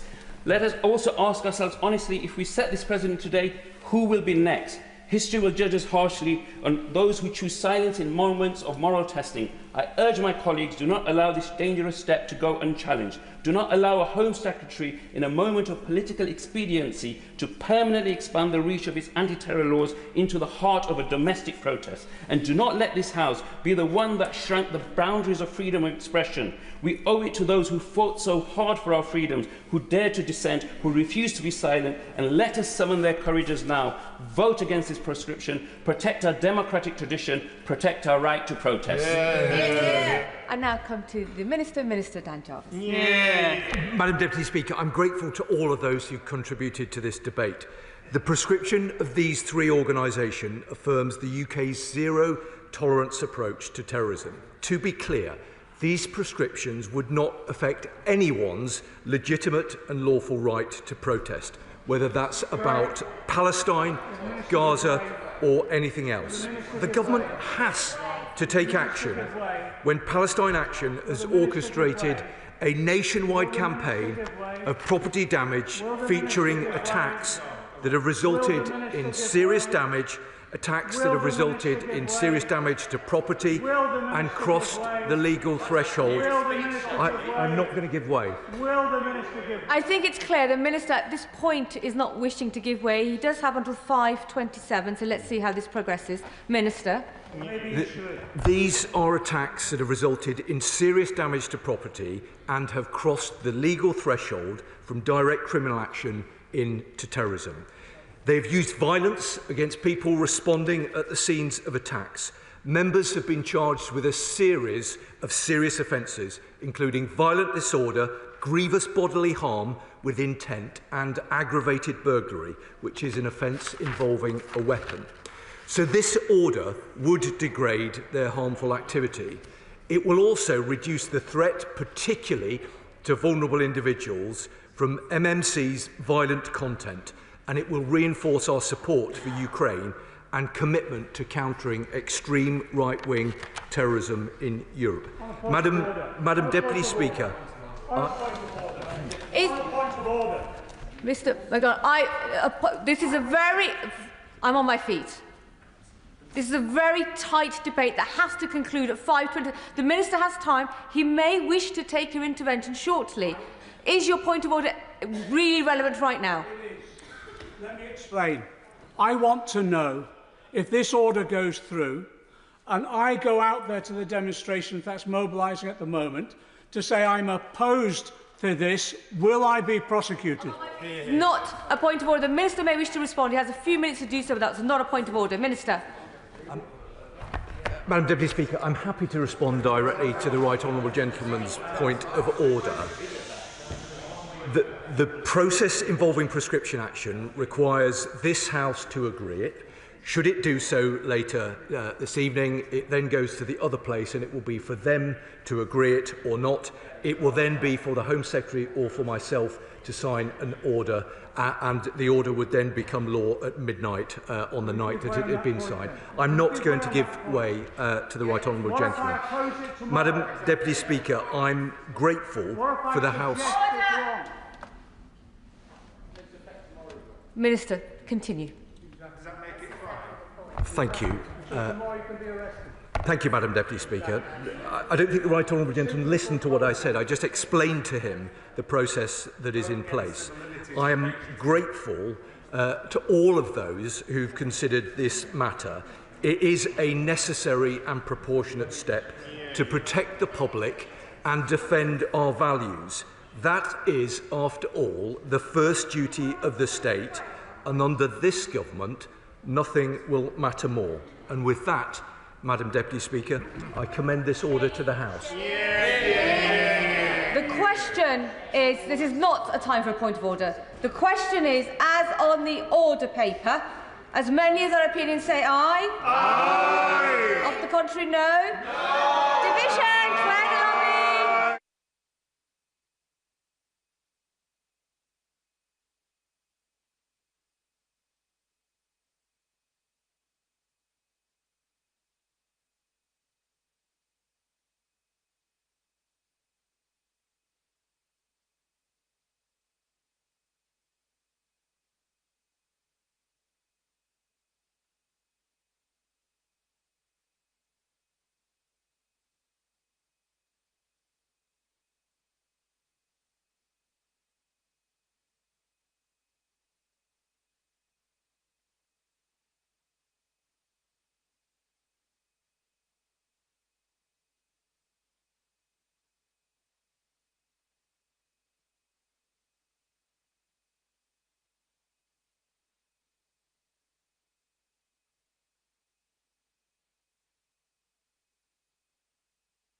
Are we ready? The question is, as on the order paper, as many in that opinion say aye. Aye. Of the contrary, no. No. The tellers for the ayes are Jen Kitchen and Christian Wakeford, and the tellers for the noes are Bell Rivera Addy and Ayub Khan.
Order, order.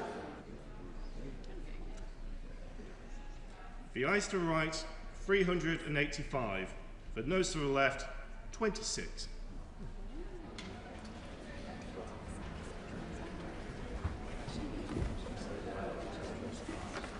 The ayes to the right were 385. The noes to the left, 26. So the ayes have it. The ayes have it. Unlock. Point of order, Carla Denyer. As Madam Deputy Speaker knows, every single person who just voted no wanted to vote yes to the prescription of the maniacs, murder cult and the Russian imperial movement, but were prevented from doing so by the cynical way that the government lumped together these two clearly terrorist organisations with Palestine Action, which we could not support.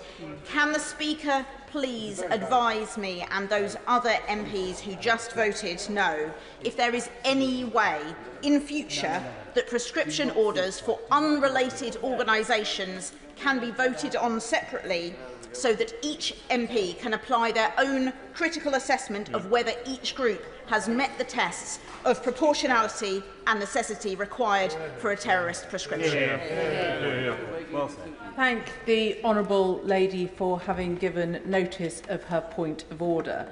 The Chair does not have the power to separate out decisions on the contents of a statutory instrument. In making her point of order, she has put her points and her concerns on the record. Point of order, Zara Sultana. Thank you, Madam Deputy Speaker. During the previous debate on the prescription of Palestine Action, the member for High Peak, who I have notified, spoke without declaring that he is chair of Labour Friends of Israel and has accepted hospitality and overseas trips funded by pro-Israel lobby organisations. The House was discussing a non-violent direct action group that directly challenges the Israeli state, which is on trial for genocide against the Palestinian people. Can you advise me, Madam Deputy Speaker, on what mechanisms are available so the British public are truly aware of what interests are being represented on this floor?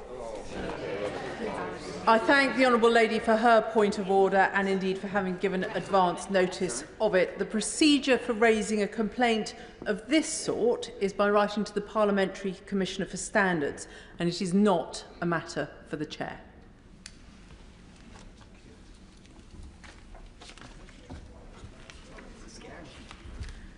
Motion number 5 on agriculture. Minister to move. I beg to move. The question is as on the order paper. As many are as of that opinion say aye. Aye. Of the contrary, no. I think the ayes have it. The ayes have it. Motion number 6 on subsidy control. Minister to move. I beg to move. The question is as on the order paper. As many are as of that opinion say aye. Aye. Of the contrary, no. I think the ayes have it. The ayes have it. I beg to move that this House do now adjourn. The question is that this House do now adjourn. Sir John Hayes. Thank you, Madam Deputy Speaker. Speaking long before I was born, G.K. Chesterton said, big business is now an organised army. It is, some would say, militarism, but without military virtues. Heaven knows what he would say if he was alive now, as global corporations have such influence on all our lives. Yet it's the small and medium-sized businesses in my Lincolnshire constituency and in constituencies across this country that make up the backbone of our economy. But they also provide the particularities that colour and shape the places that each of us call home. It's those small and medium-sized businesses that reinvest in the communities of which they are part, which provide opportunities for local people. We all know them from our daily experience as customers of businesses, but we all know them too through the representations they make to us as members of Parliament. And today I speak in the interest of those small businesses, those entrepreneurs, those people who devote so much of their time and skill and energy for the common good, for the national interest and the common good, drive all that I do in this place. Indeed, small and medium-sized businesses employing up to 250 people make up about 99% of the businesses. But just think of the influence, of the effect of the other 1%. When SMEs are accused of wrongdoing, breaking the law even, they often have little in the way of resources to defend themselves and sit at the mercy of powerful regulators as well as the caprice of giant competitors. In contrast, the big multinational companies, which have come to dominate too much of our economy, have armies of compliance officers, lawyers, spin doctors to bat away legitimate concerns. The fear that we have, or that many of us in this chamber do, of two-tier justice is paralleled by a certainty about a two-tier economy. Faceless, heartless multinational firms often have little in the way of roots here, with many tech firms using such rootlessness to justify decisions to pay little, if any, tax. Corporate behemoths have grown ever larger, ever more dominant in their sectors, ever more detached from their customers, and ever more determined to bend rules and evade justice. We've seen profiteering, for example, of major supermarkets in recent years, who give their suppliers, primary producers, like the farmers and growers in my constituency, very often a raw deal. We've seen them distort the food chain and yet take advantage of the disruption brought by the pandemic and the war in the Ukraine. Indeed, the pandemic exacerbated the power of greedy globalists. Unite, the trade union, has highlighted the following research of 17,000 big firms, average profit margins have soared by 30% compared with the pre-pandemic period. In 2022, the profits of the 350 largest companies in Britain increased by around 89% compared to pre-pandemic levels.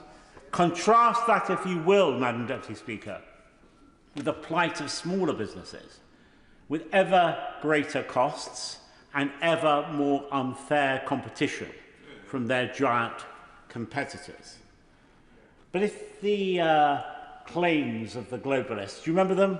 The sort of people who addicted to modernity and to change, if the claims of those enthusiastic globalists that the world will be a better place for their activities were true, who has really benefited?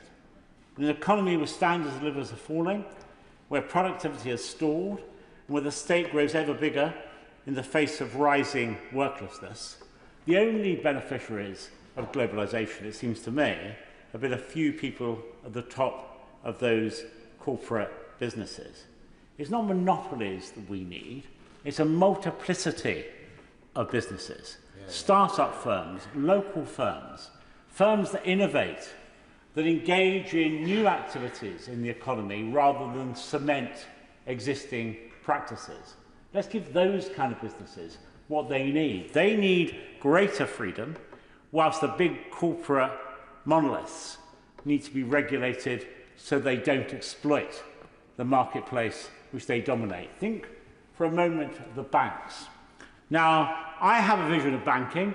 I hope you might too, Madam Deputy Speaker, rooted in a sort of dad's army approach. You know, a Captain Mannering figure, committed to his community, in close touch with his customers, caring about the business which he ran. Silly and that wasn't so. That wasn't just. That wasn't just a fiction in my younger years. I well remember going to a bank as a young man and asking if I could borrow £500 to buy an old car. I was a student at the time. The manager, a bit like Captain Mannering in character, invited me in, gave me a glass of sherry, and interrogated me for half an hour, and eventually said, yes, I think we can probably lend you the £500. Imagine that scene now. At best, you'd have an online connection with someone remotely situated. You Possibly get a car even... for 500 quid there, John. I think the honourable member for Chingford and Woodford Green was referring to the £500 that he still owes me from the days when I used to work for him. But the point is that nowadays the connection between customers and suppliers has become at best detached and at worst remote. Now you'd have some, as I say, conversation with some remotely situated person who had known nothing about you or your circumstances and probably care. Give away. And probably care less. Give away? I will happily give way. Is it about the £500? Yeah. without interest. Can I just say to my old friend, I agree with him, and I also agree something else, which is people don't realise that the really big multinationals, these global businesses, like, for example, Amazon, they don't really make their profits on what they sell you. What they do is they hold your data, and that's what they really sell subsequently, where they make their money and their profit. Your data derives you no income at all, and they make a lot of money on the back of that. And so trying to break that process down and to make things more local, you have to start at what we've been all complicit with, is the idea of getting something for nothing. It's not for nothing, it costs. Well, my right-hand friend, as ever, makes an apposite comment, because the trading of data by big businesses has become a business in itself in the way that he's set out. We need, in contrast, firms to practice responsibility, not to parrot slogans and virtue signal.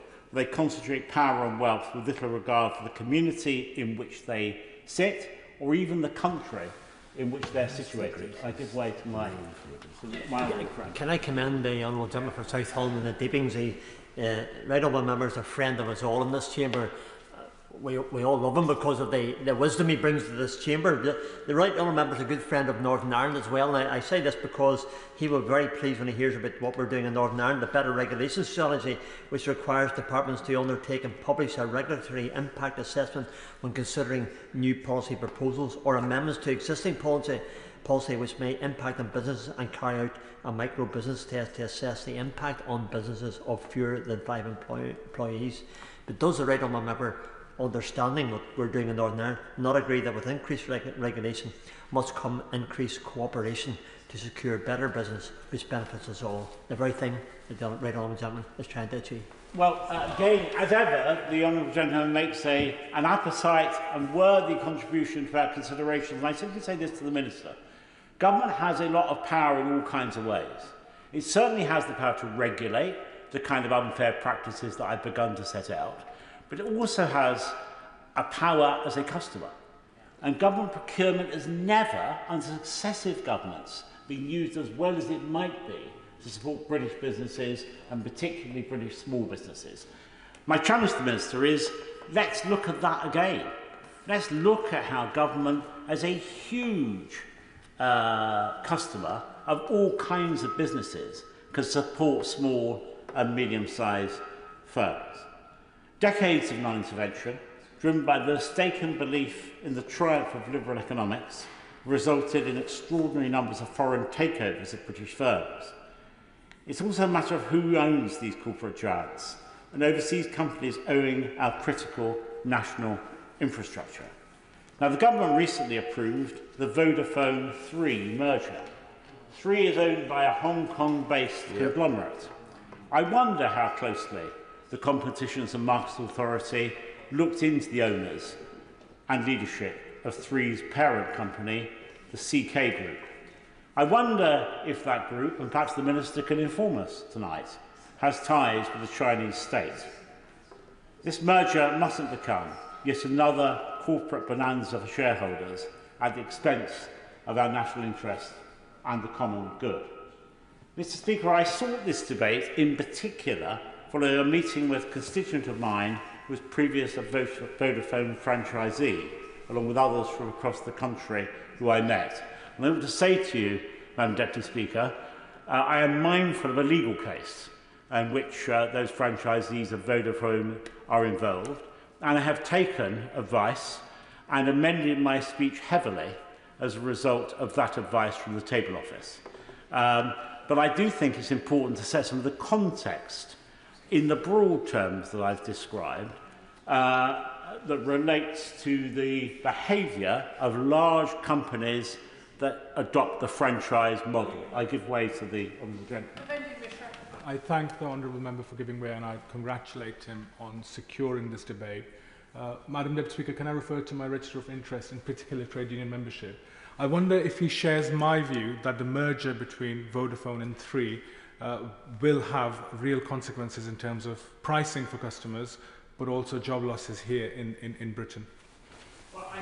That is certainly the risk, and I think mergers more generally need to be looked at closely. It's why we have the Competition and Markets Authority, and why these things are indeed considered in the terms I described. More recently, of course, as my right honourable friend from New Forest will know, as a former member of the ISC, which I remain a member of, government introduced other legislation in respect of security and large businesses and mergers and all of similar related matters, because it's important to gauge the national interest in all kinds of ways when one considers business activity. But I'll say no more about that because it will be digressing from my main theme, although I can see an eagerness to intervene. I give way to my neighbour.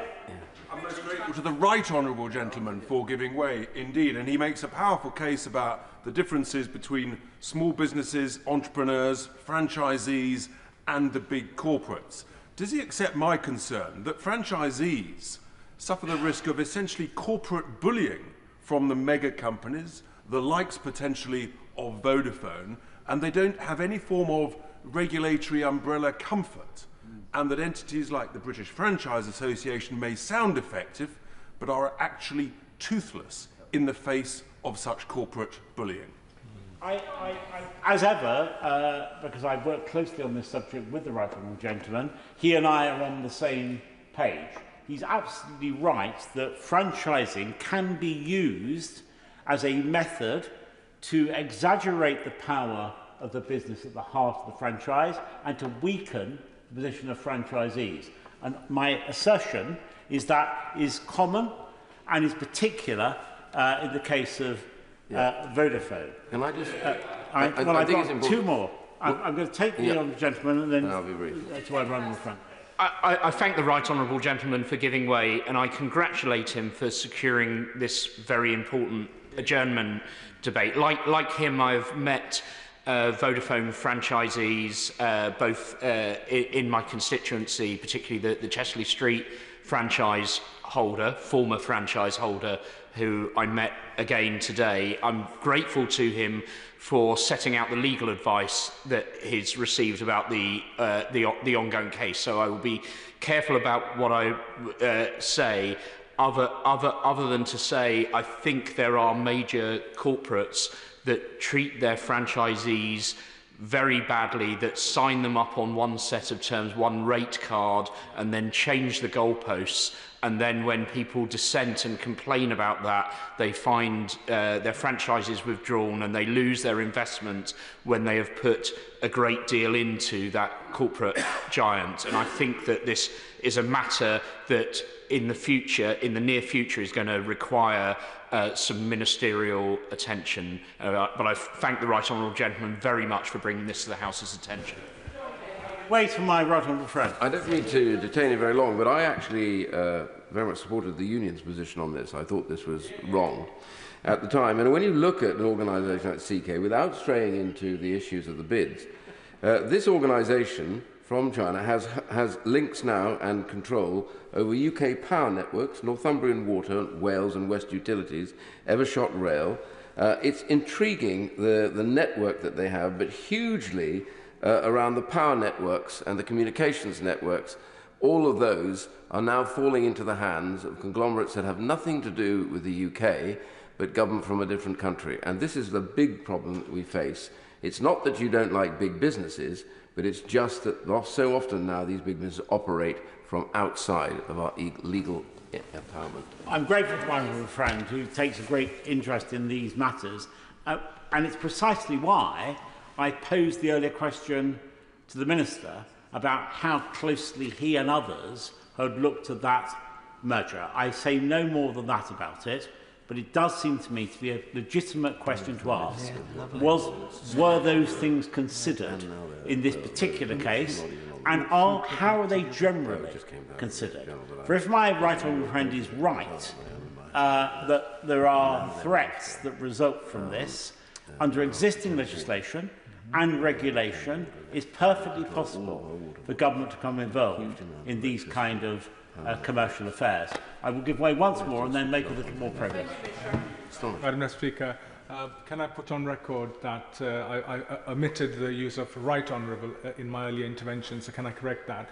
But also the right honourable gentleman for Chingford made a very important point in terms of bigger businesses operating outside of the UK, perhaps in some cases abusing their position.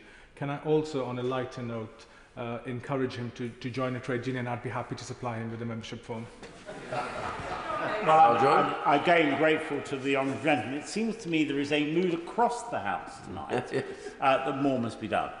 And this minister, an experienced member of this House, will have gathered that mood could easily, from this small beginnings, become a crescendo, which might endanger the very safety of his office and the government as a whole. So let's hope this is the beginning of a journey, both for the government and the minister, towards a regime that counters the very things that have been described by members from across the House. Now, I will, because I'm a long-standing friend of the right honourable gentleman, I will certainly give way to him, and then I must make progress. Thank you, Madam Deputy Speaker. I'm very grateful to him. The right honourable gentleman is doing the House a favour in his work tonight. I should first declare an interest in that I have a close relative who works for the CMA, and I don't wish to comment on competition and mergers, more to ask him perhaps to work with me to support the government's work. I believe ministers are shortly to do some further work to offer greater support to small businesses, both in terms of opening up government procurement, but other matters as well. And I certainly, in my own constituency, like him, am a very keen supporter of small business, and my own small business competition has provided a great deal of recognition for businesses, whether they're repairing small musical instruments through to local florists, to people providing other services, and indeed many other forms of small business. So I do want to commend the broad thrust of his work tonight, although I don't want to comment on the CMA. Thank you. I'm very grateful for the honourable gentleman's support. Now, during the pandemic, Madam Speaker, the UK government introduced a business rates relief package, which allowed businesses with commercial leases to claim relief on their business rates. That was designed to help firms with physical stores compensate for lost footfall during lockdowns, and it was an essential lifeline to those smaller businesses. This was automatically applied to businesses through local councils. From the 11th of March 2020 to June 21, the relief was at 100%, with no cash cap, and ratepayers with more than one property were entitled to relief for each eligible property. Franchisees were eligible to receive this relief, and it would have been automatically applied to stores operated by companies like Vodafone and others, and not through the franchise programme. It's worth noting that some corporations that benefit from that scheme, such as Tesco, although I hold no candle for Tesco generally, by the way, have since returned the money to the government. Now, the question is whether Vodafone, how Vodafone used that money. Did it achieve its original purpose? And I'd be interested in the Minister's answer to that question. Or was it redirected in some way that was out of tune with the government's intention and the proper purpose? It's worth noting, as I say, that this wasn't only available to Vodafone, but to all those organisations that had franchises. And I wonder how other organisations handled this matter and how that compares with the circumstances surrounding Vodafone. The important thing to recall, to remember, to consider as we debate these matters, the franchisees are small business owners with families. It was important to them. Business rate relief was therefore of huge significance and made a meaningful difference to people, as was intended by the Right Honourable Member for Richmond Northallerton, who was Chancellor at the time.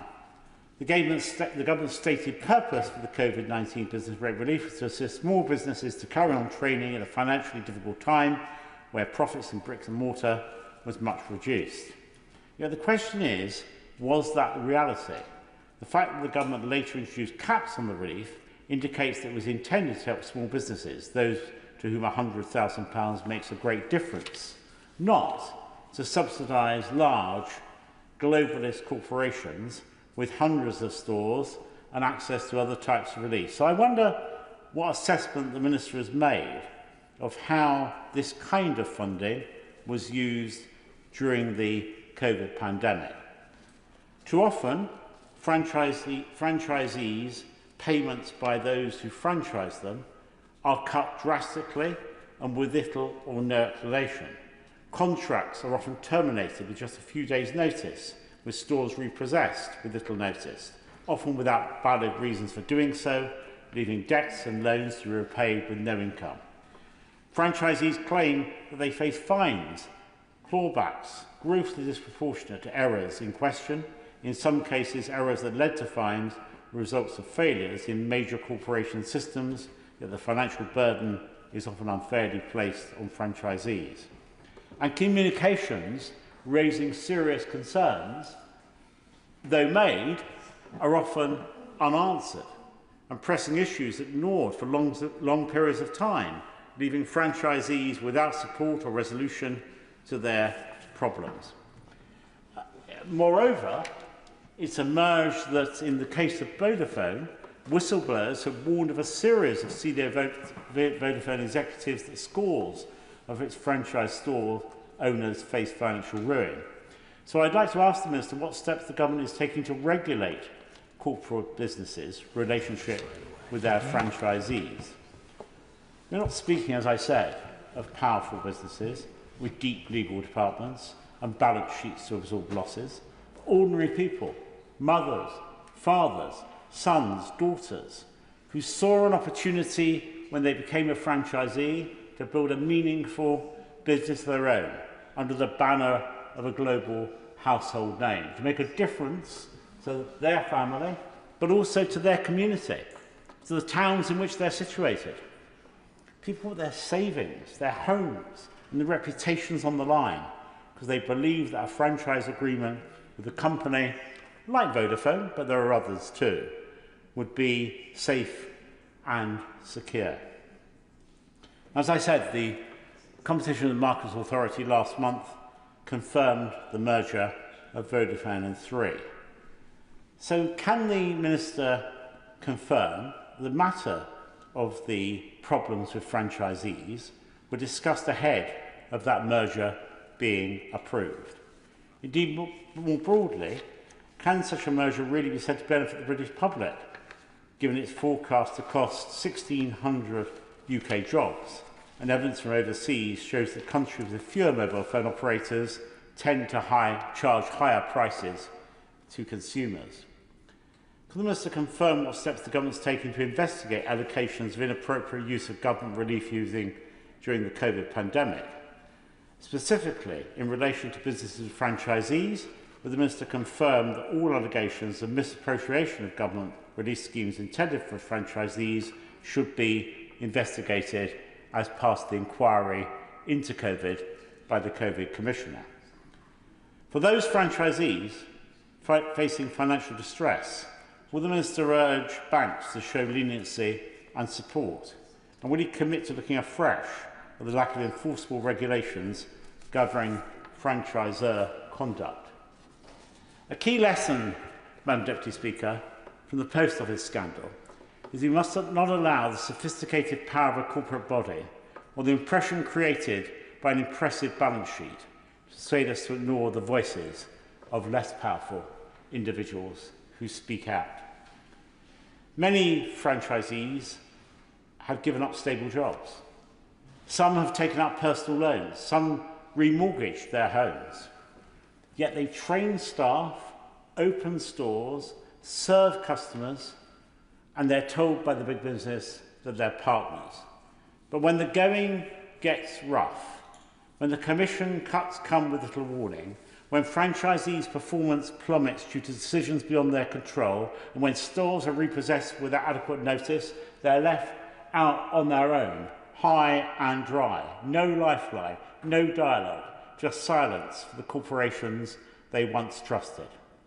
I can't believe that this minister doesn't feel as I do about corporate malpractice, about greedy, soulless, heartless firms who act irresponsibly and hide behind the high wall of their substance. Government has a duty not only to promote entrepreneurship and business, but to protect entrepreneurs and ensure businesses do not take unfair advantage of their staff. We must call time on the era of corporate giants using legal structures not as a framework for partnership, but as a shield for avoidance, for avoiding their responsibility and their decency. Brands that trade on a reputation and public trust must be held accountable for the actions they take, which cause real harm. We must move away from globalist, faceless corporate model, which has enriched a few, and towards a different kind of economic order, where we shorten supply lines, when we encourage small and medium-sized businesses, where we understand that economics must serve a civil purpose. I call it fraternal economics, where community and economic activity are bound together in a common cause. We can build that kind of economic future, but it requires government to know when to step forward, to support business, and to when to step back, not to suffocate entrepreneurship. That is a future that's within our grasp, but it will require this government, perhaps any government, to think afresh about the power balance between large, faceless businesses and those smaller entrepreneurs, those ordinary people, people like most of us, I guess, who simply want to get on and do the best for their family and their community. I know which side I'm on. I'm on the side of those people because I know they make so much difference in my constituency and across the whole of our kingdom. Thank you, Madam Speaker. Minister Gareth Thomas. Thank you, Madam Deputy Speaker. In the usual way, I thank the Right Honourable Member for South Holland and the Deepings for tabling this debate. Having crossed swords with him when our positions were reversed, I approached this debate with a particular degree of wariness, not least because he has assembled a very distinguished and cross-party group of members to participate in this debate. And as well as his own contribution, we heard from the Right Honourable Gentleman for Chingford, we've heard from my honourable friend for Stockport, the Honourable Gentleman for Boston, my honourable friend for Durham, and my other honourable friend here today from Reading as well. Each of them making important points. I do very much agree with, in particular, with some of the opening remarks that the Right Honourable Gentleman made about small and medium-sized businesses being very much the backbone of our communities, important and fundamental to the strength of each one of our constituencies. And we as a government are determined to do much more to support our SMEs going forward. It's why we will publish a strategy to support SMEs shortly, a point I think my honourable friend for Reading alluded to. The Honourable Gentleman was absolutely right, Right Honourable Gentleman was absolutely right in saying that we should do more as a country to celebrate our entrepreneurs and to champion their interests. They are brave, they are risk takers, they create wealth, and they make all our communities better and richer. And we are determined as a government to encourage more people to come forward as entrepreneurs, to take the risks to succeed and to grow businesses in our country. It's why we have already taken a number of measures to support SMEs, establishing a business growth service inspired by the US Small Business Administration, the Secretary of State for Business and Trade has already committed to do just that. That's why, too, we saw one of the outcomes of the spending review being a 2/3 increase